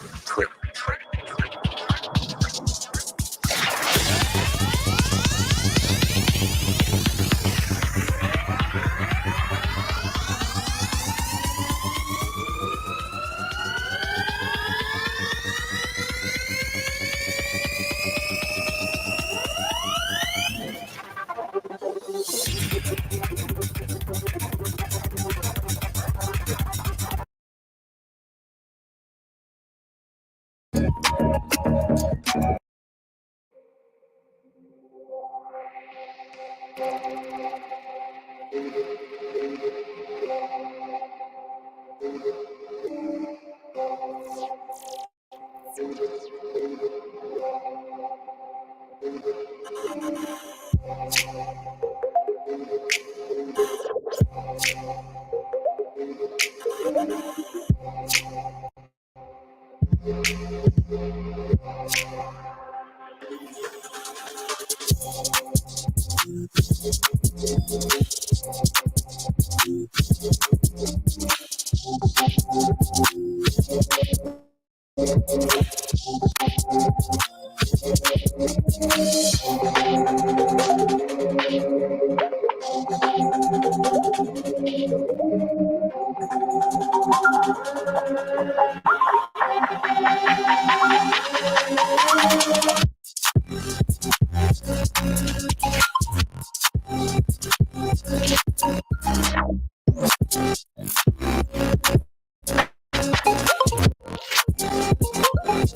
know what I'm saying?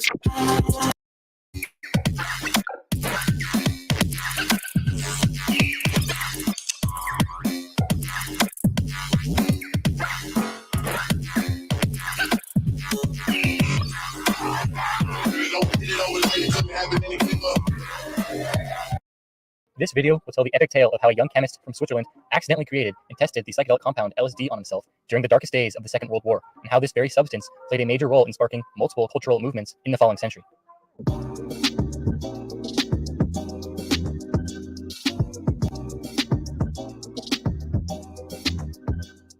So LSD-25 was first synthesized in 1938 in Basel, Switzerland by a young chemist named Albert Hofmann. The goal with this was not to create a trippy compound that causes hallucinations. The ultimate goal of the work was to help create a marketable blood stimulant. Hofmann's task was to go one by one and synthesize each of the molecules in the alkaloids produced by ergot, which is a fungus that infects grain. So it's basically a type of bread mold. And this would occasionally cause people who ate bread infected with ergot to appear kind of possessed or mad.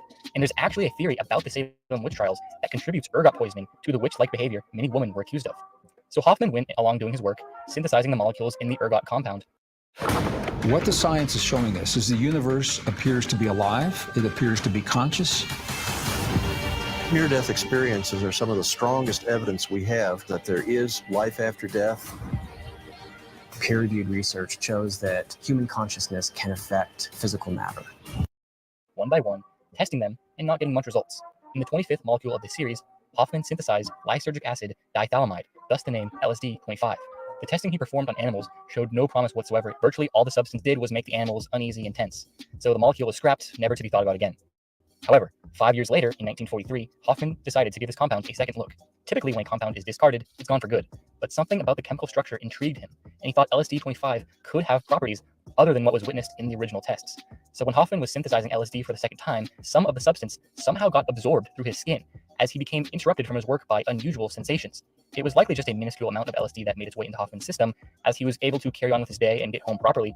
But when he plopped down on his couch, he was, and I quote, in a dreamlike state, and perceived an uninterrupted stream of fantastic pictures, extraordinary shapes with intense kaleidoscopic play of colors. So being highly intrigued with the substance, Hofmann decided to ingest a calculated dose just 3 days later. So on April 19th, 1943, he took 0.25 milligrams of substance, or 250 micrograms, which is seemingly a tiny amount on paper, but it turns out just a minuscule dose of LSD-25 is capable of throwing a human into what seems like an entirely different realm. And this led to the first ever bad acid trip in history. The come up was fast for Hofmann in the first intentional LSD trip of all time, and he was quickly thrust into a state of what he believed to be irretrievable insanity. Feeling very uncomfortable, he decided to go home for the day. But being in Switzerland during the darkest days of World War II, cars were not allowed on the streets, meaning there was no other way for him to get home other than to ride his bike, which is why this epic day is now remembered as BicycleDay. So some way, somehow, Hofmann made it home. He quickly has his assistant call in a doctor. At this point, Hofmann noted he was experiencing everyday mundane objects take on frightening and seemingly threatening forms. And as he peaked, his ego began to dissolve. And because he knew nothing about the effects of the drug, he was convinced he was actually dying, or that he'd at least be in the state of insanity he was in permanently. He quotes, "My ego was suspended somewhere in space, and I saw my body lying dead on the sofa." The doctor found nothing physically wrong with Hofmann. Everything appeared to be normal. Heartbeat was normal. Temperature was normal. Nothing appeared out of whack, except his pupils were quite dilated. As Hofmann began to come down and his ego returned, the horrifying vibe wore off, and now he began to experience the classic psychedelic afterglow, which typically gives one an elevated and energetic mood and puts one into a state of being relatively free from concern. Essentially, it's the exact opposite of a hangover. Despite being the person credited with inventing LSD, Hofmann is convinced the substance found him, rather than the other way around. He wasn't sure of the specifics, but he believed the substance could be valuable in therapy, and could potentially even provide a model of schizophrenia.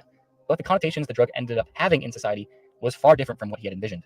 A couple decades later, the substance made its way into the mainstream as it became a symbol of the counterculture during the 1960s. The general attitude among the movement was along the lines of, fuck this, fuck society, this world is rigged, I'm dropping out. And Hoffman himself genuinely understands why the youth had come to adopt his creation in this light, because the world had become highly materialist and very spiritually impoverished and had lost its connection to nature, and LSD can help bring one back into connection with the so-called spirit.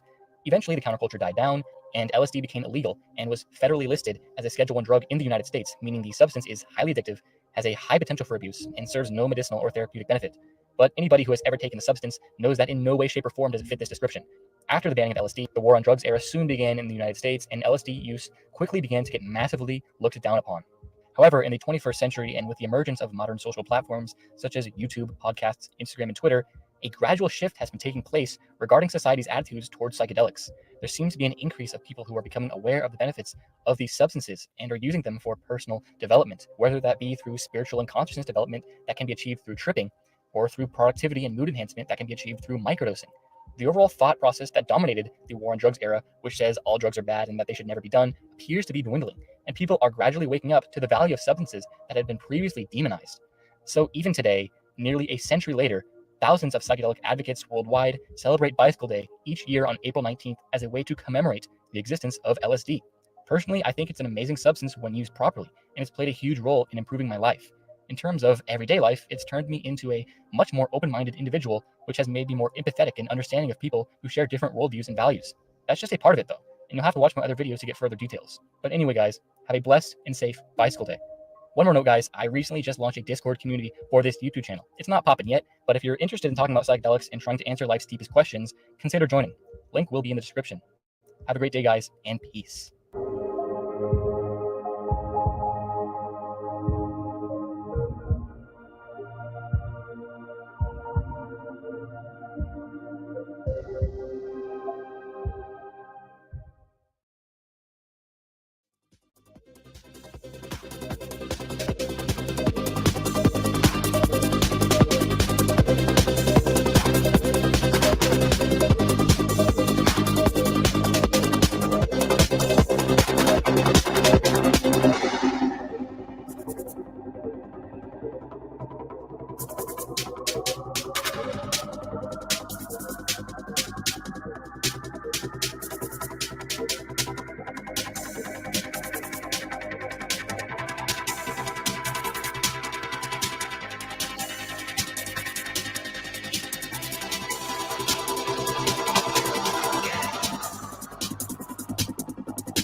So the fun thing with the serpent is, how does it talk? And not only that, but why is the serpent's punishment to crawl on? This poster is an LSD poster done in San Francisco before LSD was illegal. The artist that did this poster went on to create that ride at Disneyland called It's a Small World After All. True story. We're based here in San Francisco as blotter collectors, is because blotter paper has its home and its creative impetus coming from San Francisco since its first occurrence in November of 1968 to the current day. We grab our print, in this case a two-sided print, and we put it on our perforating board. In this case, we're running it through a printing press, a very small printing press, and do all your vertical lines, and then you release it and flip it and do all your horizontal lines. In this way, you don't lose the chads they don't fall out. And you're able to transform a small 7x5, 7x5 print into 900 new friends. You can see through good blotter. And that's the advantage of blotter art. You can enjoy the art, but you can also see through it. The first images were picked usually by the chemist or the chemist's outfit and involved cartoon images. The most famous one, of course, being Mickey's Fantasia. Here's the famous Mickey Fantasia. Walt Disney offered $25,000 reward out of his own pocket to find a man who later turns out to be Riverbed Fred, who did this, except the FBI busted him so they couldn't get the reward.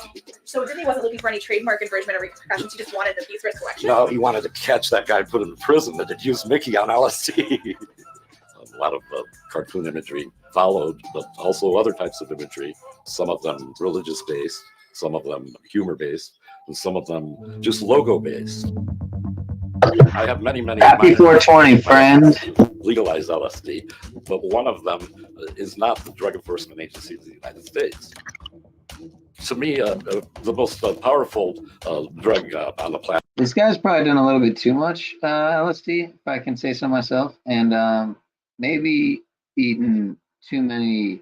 Let me not go there. LSD 25, which was first synthesized in 1938, and then LSD became of interest to mostly psychologists in 1962. It already had incredible success as a cure to addiction and to mental instability. It comes from a story of Albert Hofmann, the chemist who discovered LSD. He was looking for a way to prevent the largest killer of women at the time, which was bleeding out at childbirth. And so then he grabbed the poisonous ergot that was famous for the fires which had occurred in Europe and tried to find a coagulant from it. And he discovered this drug called LSD-25. First time he experienced it was by a lab accident, and whether he inhaled it or some of it got on his finger, we don't know. But he drove his bicycle home and experienced these hellish images and thought his neighbor was trying to kill him. That's why it's called BicycleDay, is because the first trip occurred while driving his bicycle.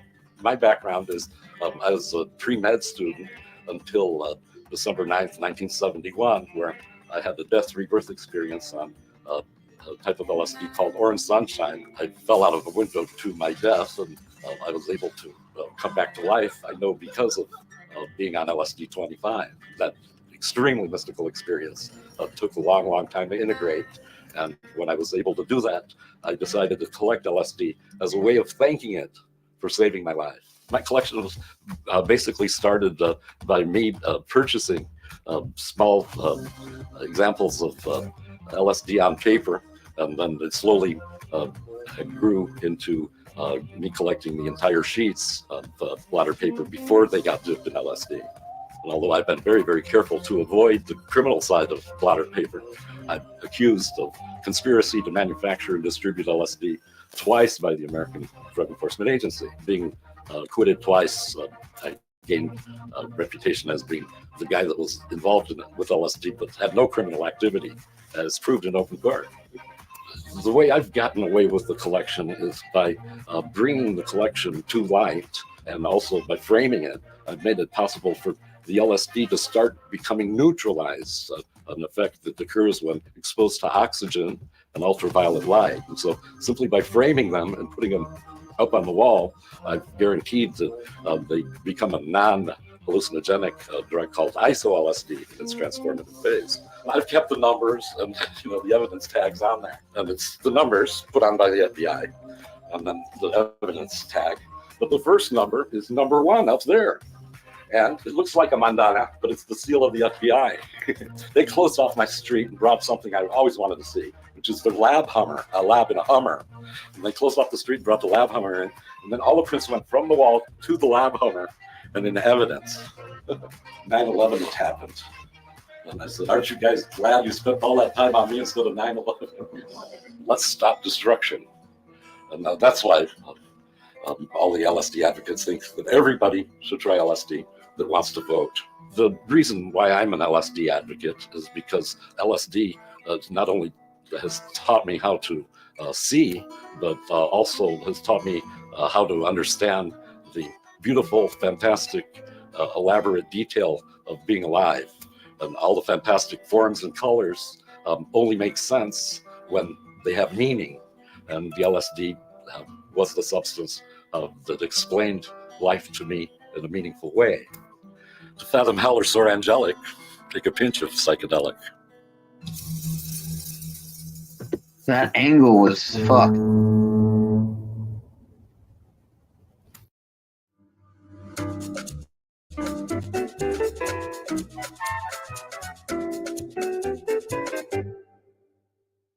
LSD in its existence has been one of the most misinterpreted. When you wash your body, do you use a moldy loofah, a dirty washcloth, or you're that guy that just uses their hands while only kicking in hard? Can't tell what's real and what's not real anymore. Wow, guys, we lost the crew. What is up, YouTube viewers? I am here with Jack Denmo. Hello, Jack. Hey, what's going on, everybody? We're at Shambhala. Shambhala. It's a giant meetup of hippies in the middle of the jungle. We are about to take you guys on a journey of Jack taking for his first time at a psychedelic festival. How do you feel about that? It's wild, so I have very high expectations. What we're going to do to keep things safe and to show you what responsible use looks like is we have 2.5 tabs. Both have been tested, confirmed to be lysergic diethylamide, and we're going to take moderate doses for being in a festival because when you are in a chaotic environment like this, half. All right, bro, cheers. Moderate doses for being in a festival because when you are in a chaotic environment like this, less is more. So we're keeping it light. Jack's doing a tab, and I will do a tab and a half. All right, bro, cheers.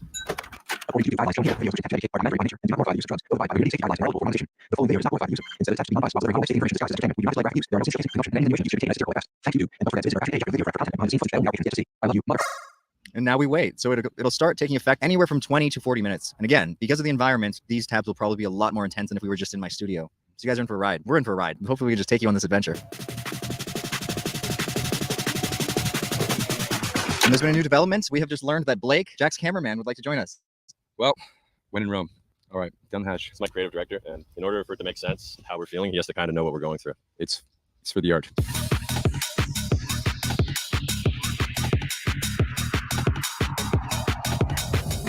It's starting to kick. You did? No way. Now we're all in.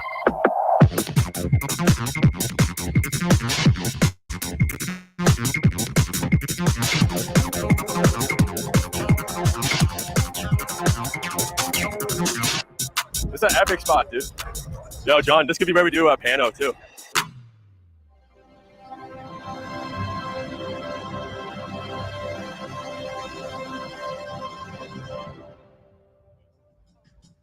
How do you feel, bro? Yeah, so we're 35 minutes in, and I feel good. I mean, describe what you're feeling. Just a moderate relaxation. I think that I'm starting to get more sensitive to like sound and touch. So I have my ankles been bugging me, and the pain is a little exacerbated because I'm more sensitive to how I feel. So that's like a sign that it's kicking in, and your skin's looking really clear. Oh. Like my vision has increased. How's skin look to you? Your head is a perfect sphere, man. There you go. Nothing's morphing though. No, nothing's moving yet, but I feel like we're in an environment where everything's already moving. Like look at the water. Yeah, break down what the actual things you'll start to see and hallucinate on are. I would rather not because it'll influence your experience. I'd rather keep it authentic and we'll just see what happens. Okay, I see. Well, yeah, so far, I just feel good. That's always good. Yeah, so over the next 20 to 30 minutes, it'll ramp up. Yeah, so we'll just keep updating as the effects rise. Yeah, I'm a human guinea pig today. This is how I feel in every video. Dude, does it increase your reflexes?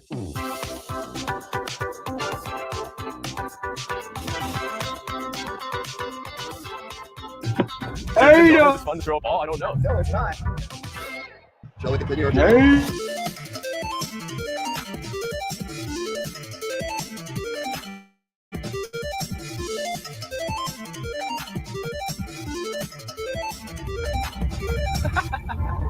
at this. It's like I'm exploring everything for the first time again through glasses.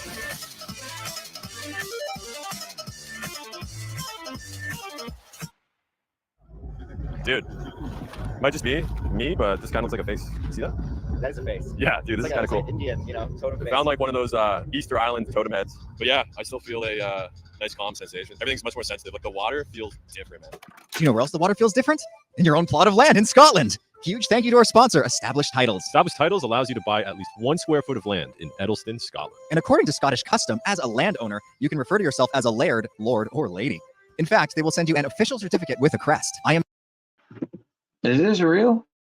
Now officially known as Lord Adam, the psychedelic Grand Meister. Of course, after a few eagle deaths, you will be too humble to accept the title of Lord or Lady. But don't fret, for all of us pretentious tree-hugging hippies, Established Titles will also include a brand new tree for us to hug. That's right. For each purchase of land you make, they will plant a tree. Established Titles works with global charities One Tree Planted and Trees for the Future to support global reforestation efforts. And you can use my special promo code PSYCHED to receive 10% off your purchase. Furthermore, the first 200 people to make a purchase from following the link in my description will have their very own plot of land located right beside my own. If enough of us buy a plot of land together, then we'll have enough space to start our own psychedelic hippie festival. I'm psyched. Let's do it. Yeah. And remember, that's establishedtitles.com/psyched for 10% off. Click the link in my description and let's all become ladies together. I mean, lords and ladies. Yeah. The water feels different. It's very crispy on my body. Bro, I'm getting the opposite. I feel really sweaty and sticky and like gross. You feel moist, eh? Yeah, yeah. I feel good, man. I'm glad you feel I like different textures, like putting my feet in the sand versus putting them in the water. Man, the bugs are killing me. You don't like bugs, eh? Bugs don't f with me when I'm on. How do you feel? I don't know what just happened there. Like congested, like my nose is really plugged. I just feel fucking gross. I feel nice, man. Good. It's good contrast. Maybe I'm gonna start to feel gross and you're gonna start to feel nice, bro. Maybe, no, maybe I'll just start to feel nice. Yeah. I'm getting more effects than you. Like the rocks are starting to morph a little bit. Yeah, let me like actually. What would you call this place, Adam? Camping in the forest. Well, yeah, but like this city. You want to give the city a name? Tentopolis. Tentopolis. Dude, holy. Adam, look at this. It looks more vivid. Oh, I just swallowed a mosquito. All right, I get it now, Adam. I'm sorry, I made fun of you. It's in my throat. Getting a lot of visuals, man. Is your shirt moving? Yeah, everything's moving. That's awesome. All right, so here we are. We are an hour and 45 minutes in. Jack, how are you feeling? I'm tripping balls. This is awesome. I'm in the middle of the forest, and everything's moving. Everything's moving. Yeah, man, it's great though. I wish that everybody could not just experience, but like just being in this forest in the middle of nowhere. It's like surreal. There's all these people camped out, but they're dressed like animals and pilots. No, you're right. You're right. It's weird. It's so weird. It's awesome. Dude, your face is moving. Yeah. Yeah. Yes, you're finally getting those effects. I guess when you look at somebody's face long enough, it's hilarious. You start seeing things differently. Yeah, and it moves. Like the nose will move. Things start to bulge. Your eyes are moving, man. I can't even look at you. I'm super impressed with how organized this place is. There's like tribes, neighborhoods, and look at these guys. Yes. Yeah, boys are here. Dude, nuts. Oh my God, guys, this is kicking in hard. There's dust coming off the ground, guys. The subwoofers are so strong, the whole earth shakes every time the bass drops. It's epic, dude. Dude, I came here to film everybody here. I am the person here now. How about that? Hey, how you doing? What is this, coffee? No, just black. Oh, good. Oh yeah, that's nice. No, thank you for sharing that with me. Who was that? I have no idea. Was that? Did I know that person? I can't tell what's real and what's not real anymore. All right, dude. Where are we, Adam? We are, what is it, 6:45? So we're like 3 hours in. Yeah. So how do you feel? Dude, amazing. So when we started peaking, it was still daytime, and then it slowly switched to like nighttime, and then all the lights, all the music started playing in sync. It's like they have everything going on a giant playlist to give us the best possible trip. I feel like I need more. Yeah? Yeah. Dude, what we need to do is find our buddy John. Our buddy John was helping us film this video. He took a tab of as well, so he's feeling just as high as we are, but he's by himself out there. So I himself. You have to save him. Guys, imagine being on and lost in this mess. Jesus Christ, look at all that.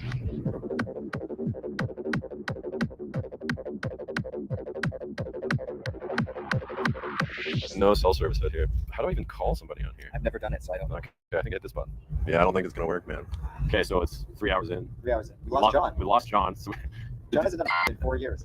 Dude, the tab hit him. I swear, guys, we went into the crowd. It's like, imagine a puppy just floating down a river, and then it just hits currents, bro. Like, dude, we all just got lost. We'll find him. Yeah. We'll find him. It wasn't enough for us to just do it. We had to get the whole camera crew doing it, Yeah, too. we got the full camera crew doing it. If the camera crew was sober the whole time, it would have been way more organized, probably. But it wouldn't be as good. It would not be anywhere near as fun, though. It's way better. All right, buddy, so you're saying we should take more? I'm saying Lauren just took a tab. Yeah, we'll take more. As long as like I can stop caring about people coming up to me, I'll take Dude, that's what I mean. You need like a alien mask or I need a mask. Yeah. If I put a mask on, I'll do another tab. What are you gonna do? Dude, like a half tab? There's no way we're gonna find John now. And we'll give the cameraman half. Yeah. Going with your voice.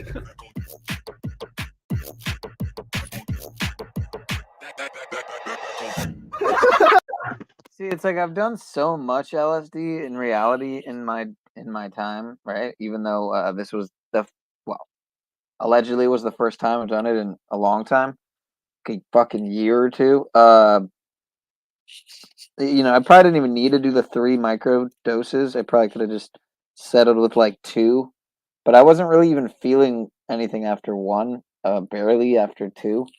It wasn't until after the 3rd one that I actually got some of that, you know, if you know, that back of the upper spinal column where the right where the I forget what the name of it would be. I'd have to get the Anatomy of Physiology book out, but yeah, that apex or what's the word, annex rather, where the spine meets the back of the brainstem. It's is it the corpus christum? No. All right, so back in the 60s, the average dose. Yeah, dude. What is the actual? Okay. So the average dose would have been sometimes up to 400 or 500 micrograms. That means he took a third of that. So imagine taking 3 times as much. So our dads took 3 times as much for as their we first did. dose. Oh my god, that's insane, man. That's why I feel like I need to take more, because I'm like nowhere near that level. What do you mean if they did it? Then surely we must They do it too. at music festivals too. So are you nervous? No, I feel good, guys. I feel like I'm gonna take you guys on an adventure. Has anybody done that? Put their entire on YouTube before? Oh yeah, true. That makes sense. Yeah. Okay, let me describe how I feel right now. This is new. We've never done this. This is a Yeah. field trip. So this is further than I've ever gone on it before. The closest I could describe it would be like leaves in a breeze, you know, just blowing. That's what I feel on surfaces, textures. Dude, stand up for the camera. Okay, we now we know how to hide Adam, guys. Wait. Dude, you look. There we go. You know what's funny? Half the people here look like that, though. That's the point. I think I need to blend in. So we started out filming a video, and then you just get so you're like, oh my god. Now we just need to find like the other guys in the crew. Yeah, we just want to put the crew The whole back crew fell apart. Dude, does that look trippy or what? Yo, look at this background. Just film me, Lauren. Look at this, guys. What the Really? We basically were like, hey, are we gonna bring the camera around the whole time and have to charge it? Or are we just gonna like go and get lost in this? And I think that's what Shambhala is. You have to just go get lost. But we're still looking for John. We are still looking for somewhere to continue our adventure. So let's get these two.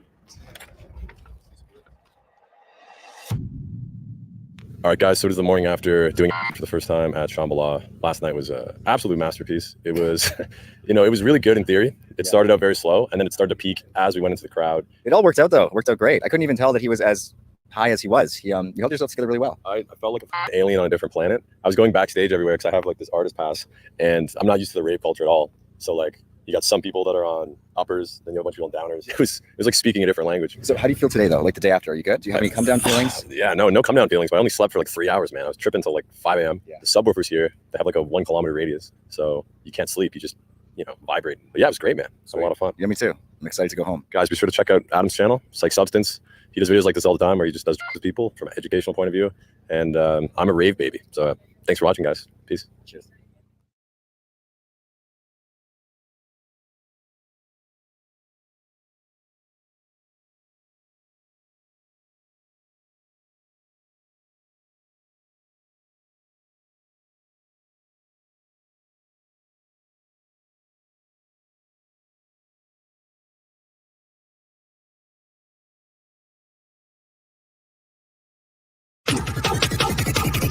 Let me show y'all.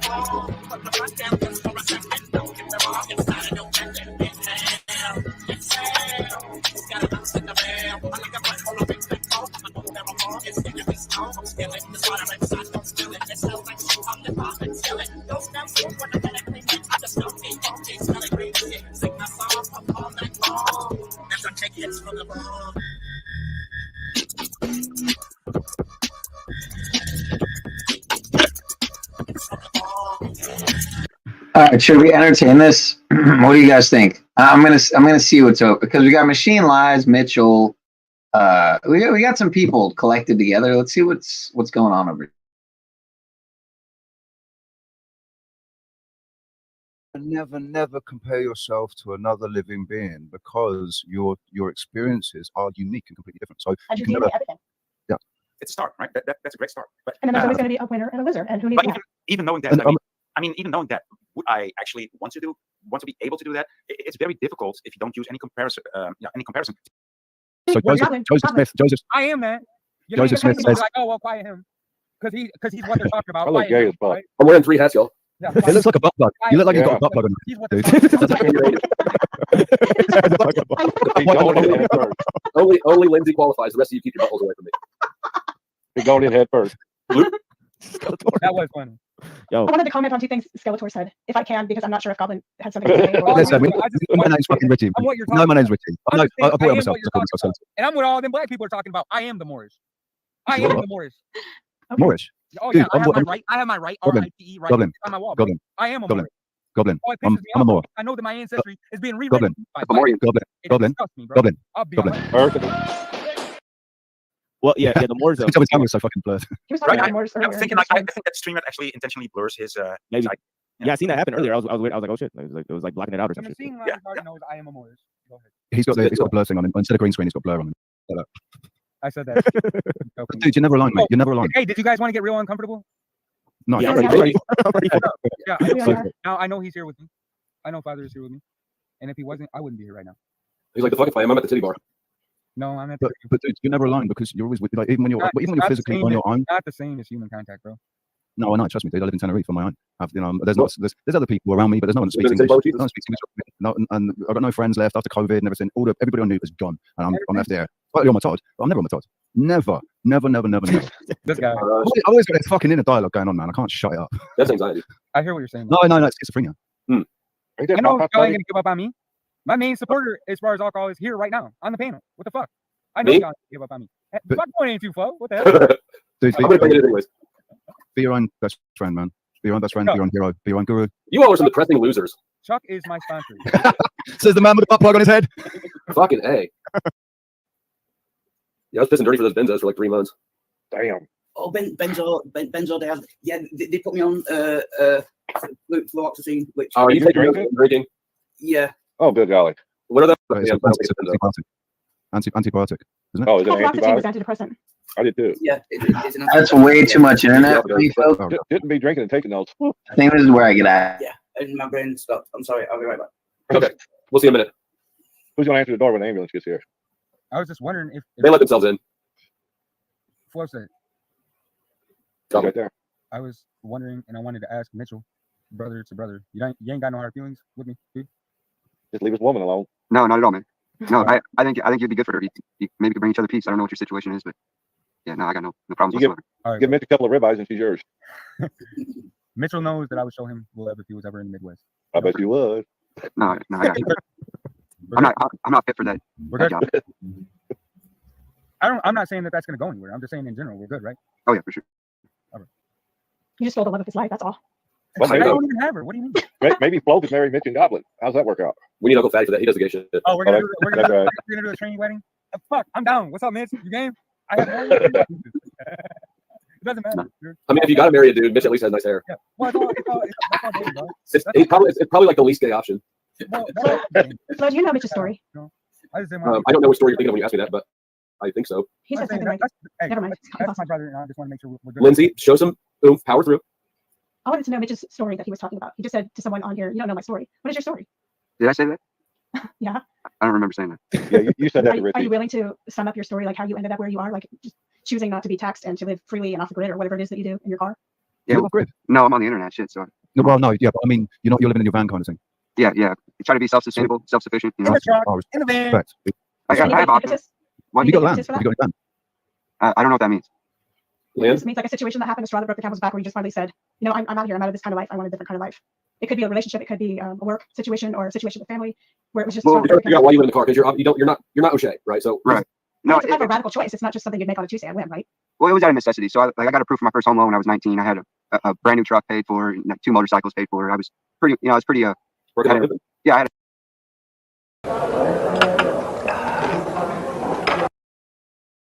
Interesting.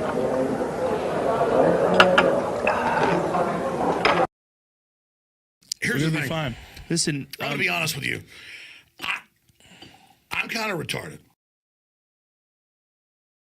A career. I was doing really well, and then I got in that motorcycle wreck, and I had to be released from the hospital into somebody's care. So I moved back in with my parents, and it was a, it was a long, rough road. But once I was able to walk again, I moved out because it was tough on them, and so that was my option. I eventually bought an RV. I didn't like pulling a trailer around. So you did have the TBI or no? Yeah, I did. I had a TBI. I respect that. Yeah, I mean, are you happy with your life? yeah, very happy. Right. I'm only telling you this because I want you to know this, man. In 2000, 23rd of December 2000, I had a massive car accident. My girlfriend was killed. I was put in a coma. Both my legs were smashed. It took me 8 years to walk again properly without assistance. I was in a wheelchair for a while, and then it put me up on my feet. So I've got a similar, because I lost everything I had, and I had to go and I was in a different part of the country. I had to move right back to my old hometown, move back in with my parents, and live with them until I was able to take care of myself again.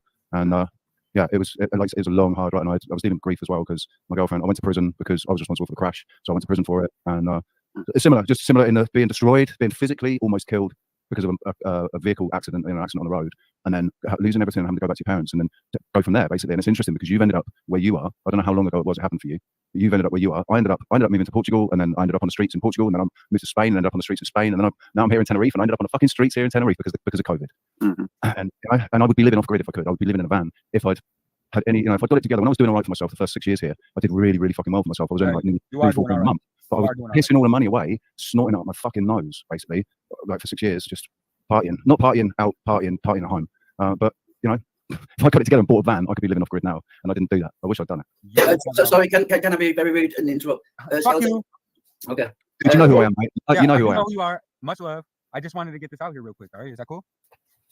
I wanted to say that I'm thankful that you are here, as well as Mitchell, my brother. You know what I mean? That is what I a lot want. of the time we find ourselves in these situations where we do an episode, right? And then we regret the scenario, and then we have to find ourselves.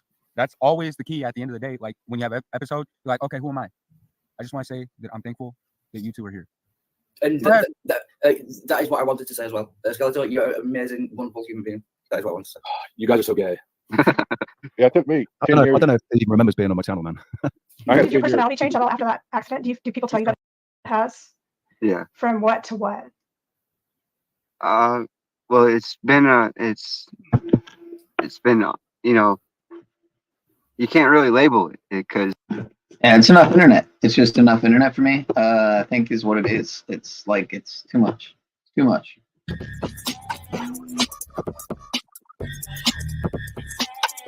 I take hits from the ball.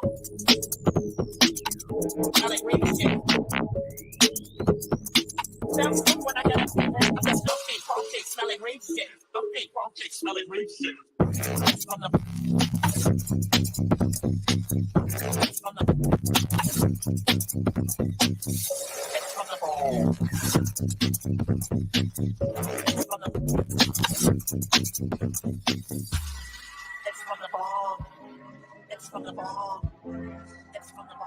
All my friends are heathens, take it slow.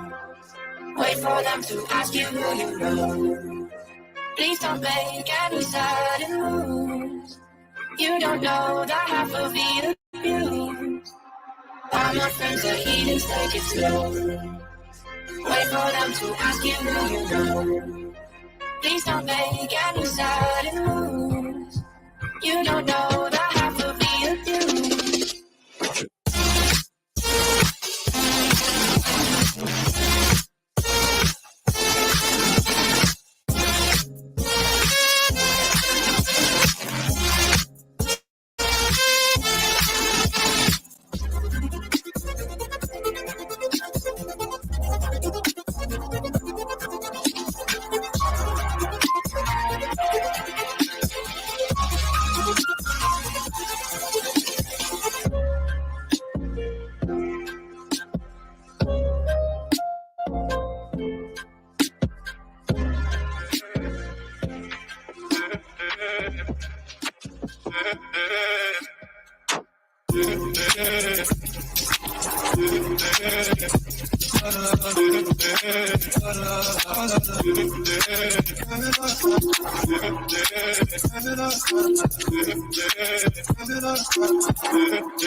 Someone told me, wonder where you were.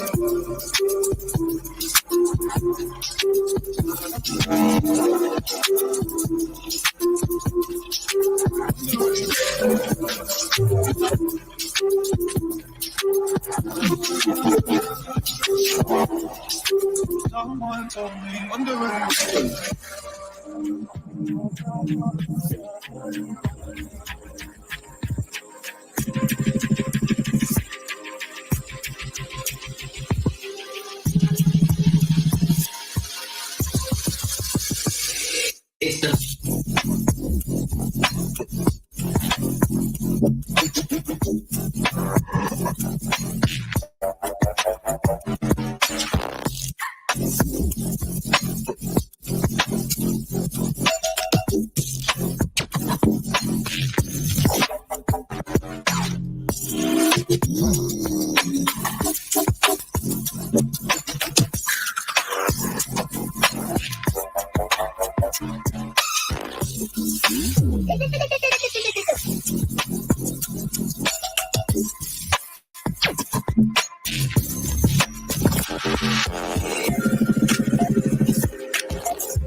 Young God stay dripping, spilling champagne on the boat, big pimping. Life is but a dream, look bitch, stop tripping. You know what it is, you know what it isn't. You see this get hot and every time you visit. Dream by the pool, go ahead and take a dripping. Life is but a dream, you live it, stop tripping. You know what it is, you know what it isn't. Legendary.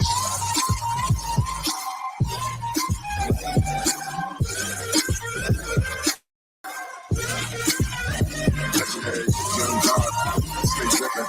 Champagne, big dripping. Stop tripping. What it is, what it isn't.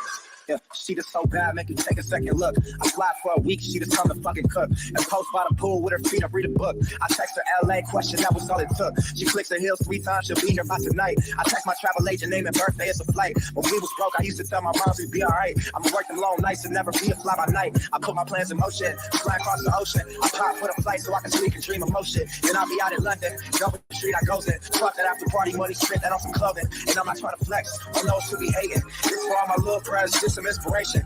Everybody back home searches motivation. Go and get the money, get the dreams you've been chasing. Legendary swag, young God stay dripping. Spilling champagne on the boat, big pimping. Life is what it dream, look bitch, stop tripping.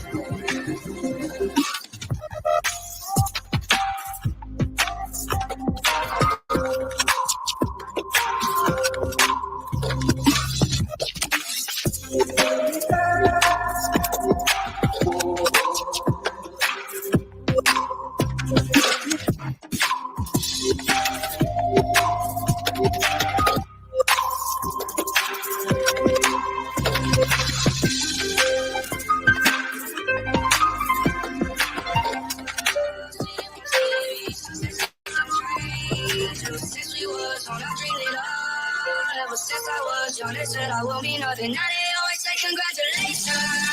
Worked so hard for the house to vacation. They ain't never had a dedication. People hate say we changed it, look, we made it. Yeah, we made it. Congratulations.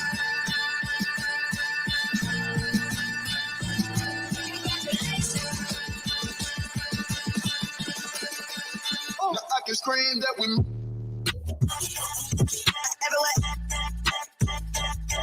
I go there. Everywhere. Now they always say congratulations.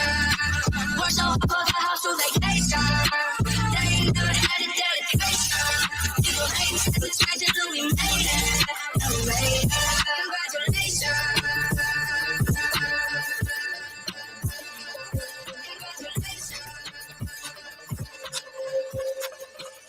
when the pimp's in the crib, ma, drop it like it's hot. Drop it like it's hot. Drop it like it's hot. When the pigs try to get at you, park it like it's hot. Park it like it's hot. Park it like it's hot. And if a nigga get an attitude, pop it like it's hot. Pop it like it's hot. Pop it like it's hot. I got the rollie on my arm and I'm pouring John Don and I'm on that weed. I got it going on.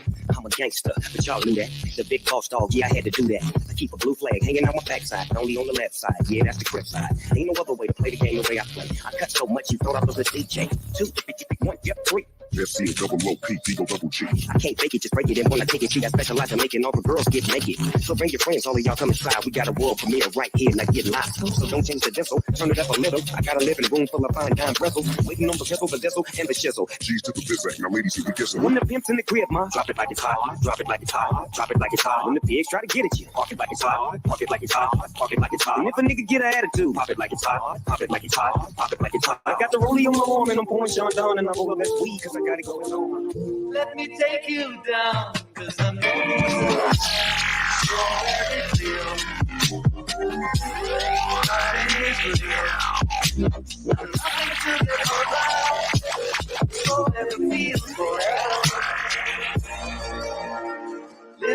is easy with eyes closed. You don't tell me what you see.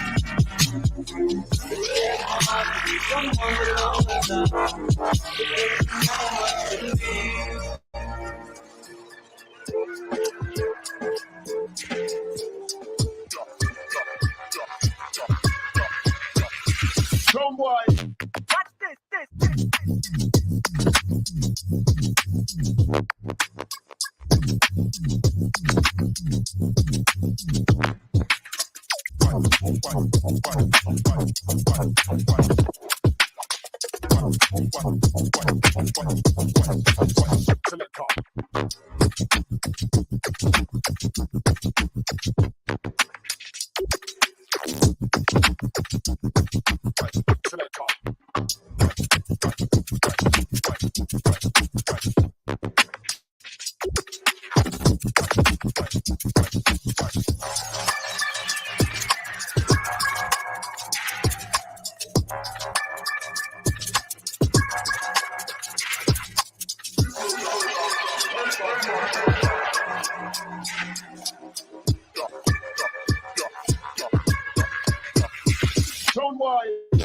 Who's gonna talk?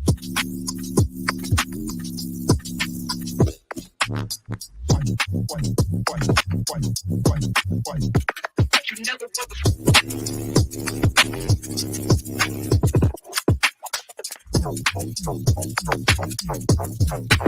Select talk.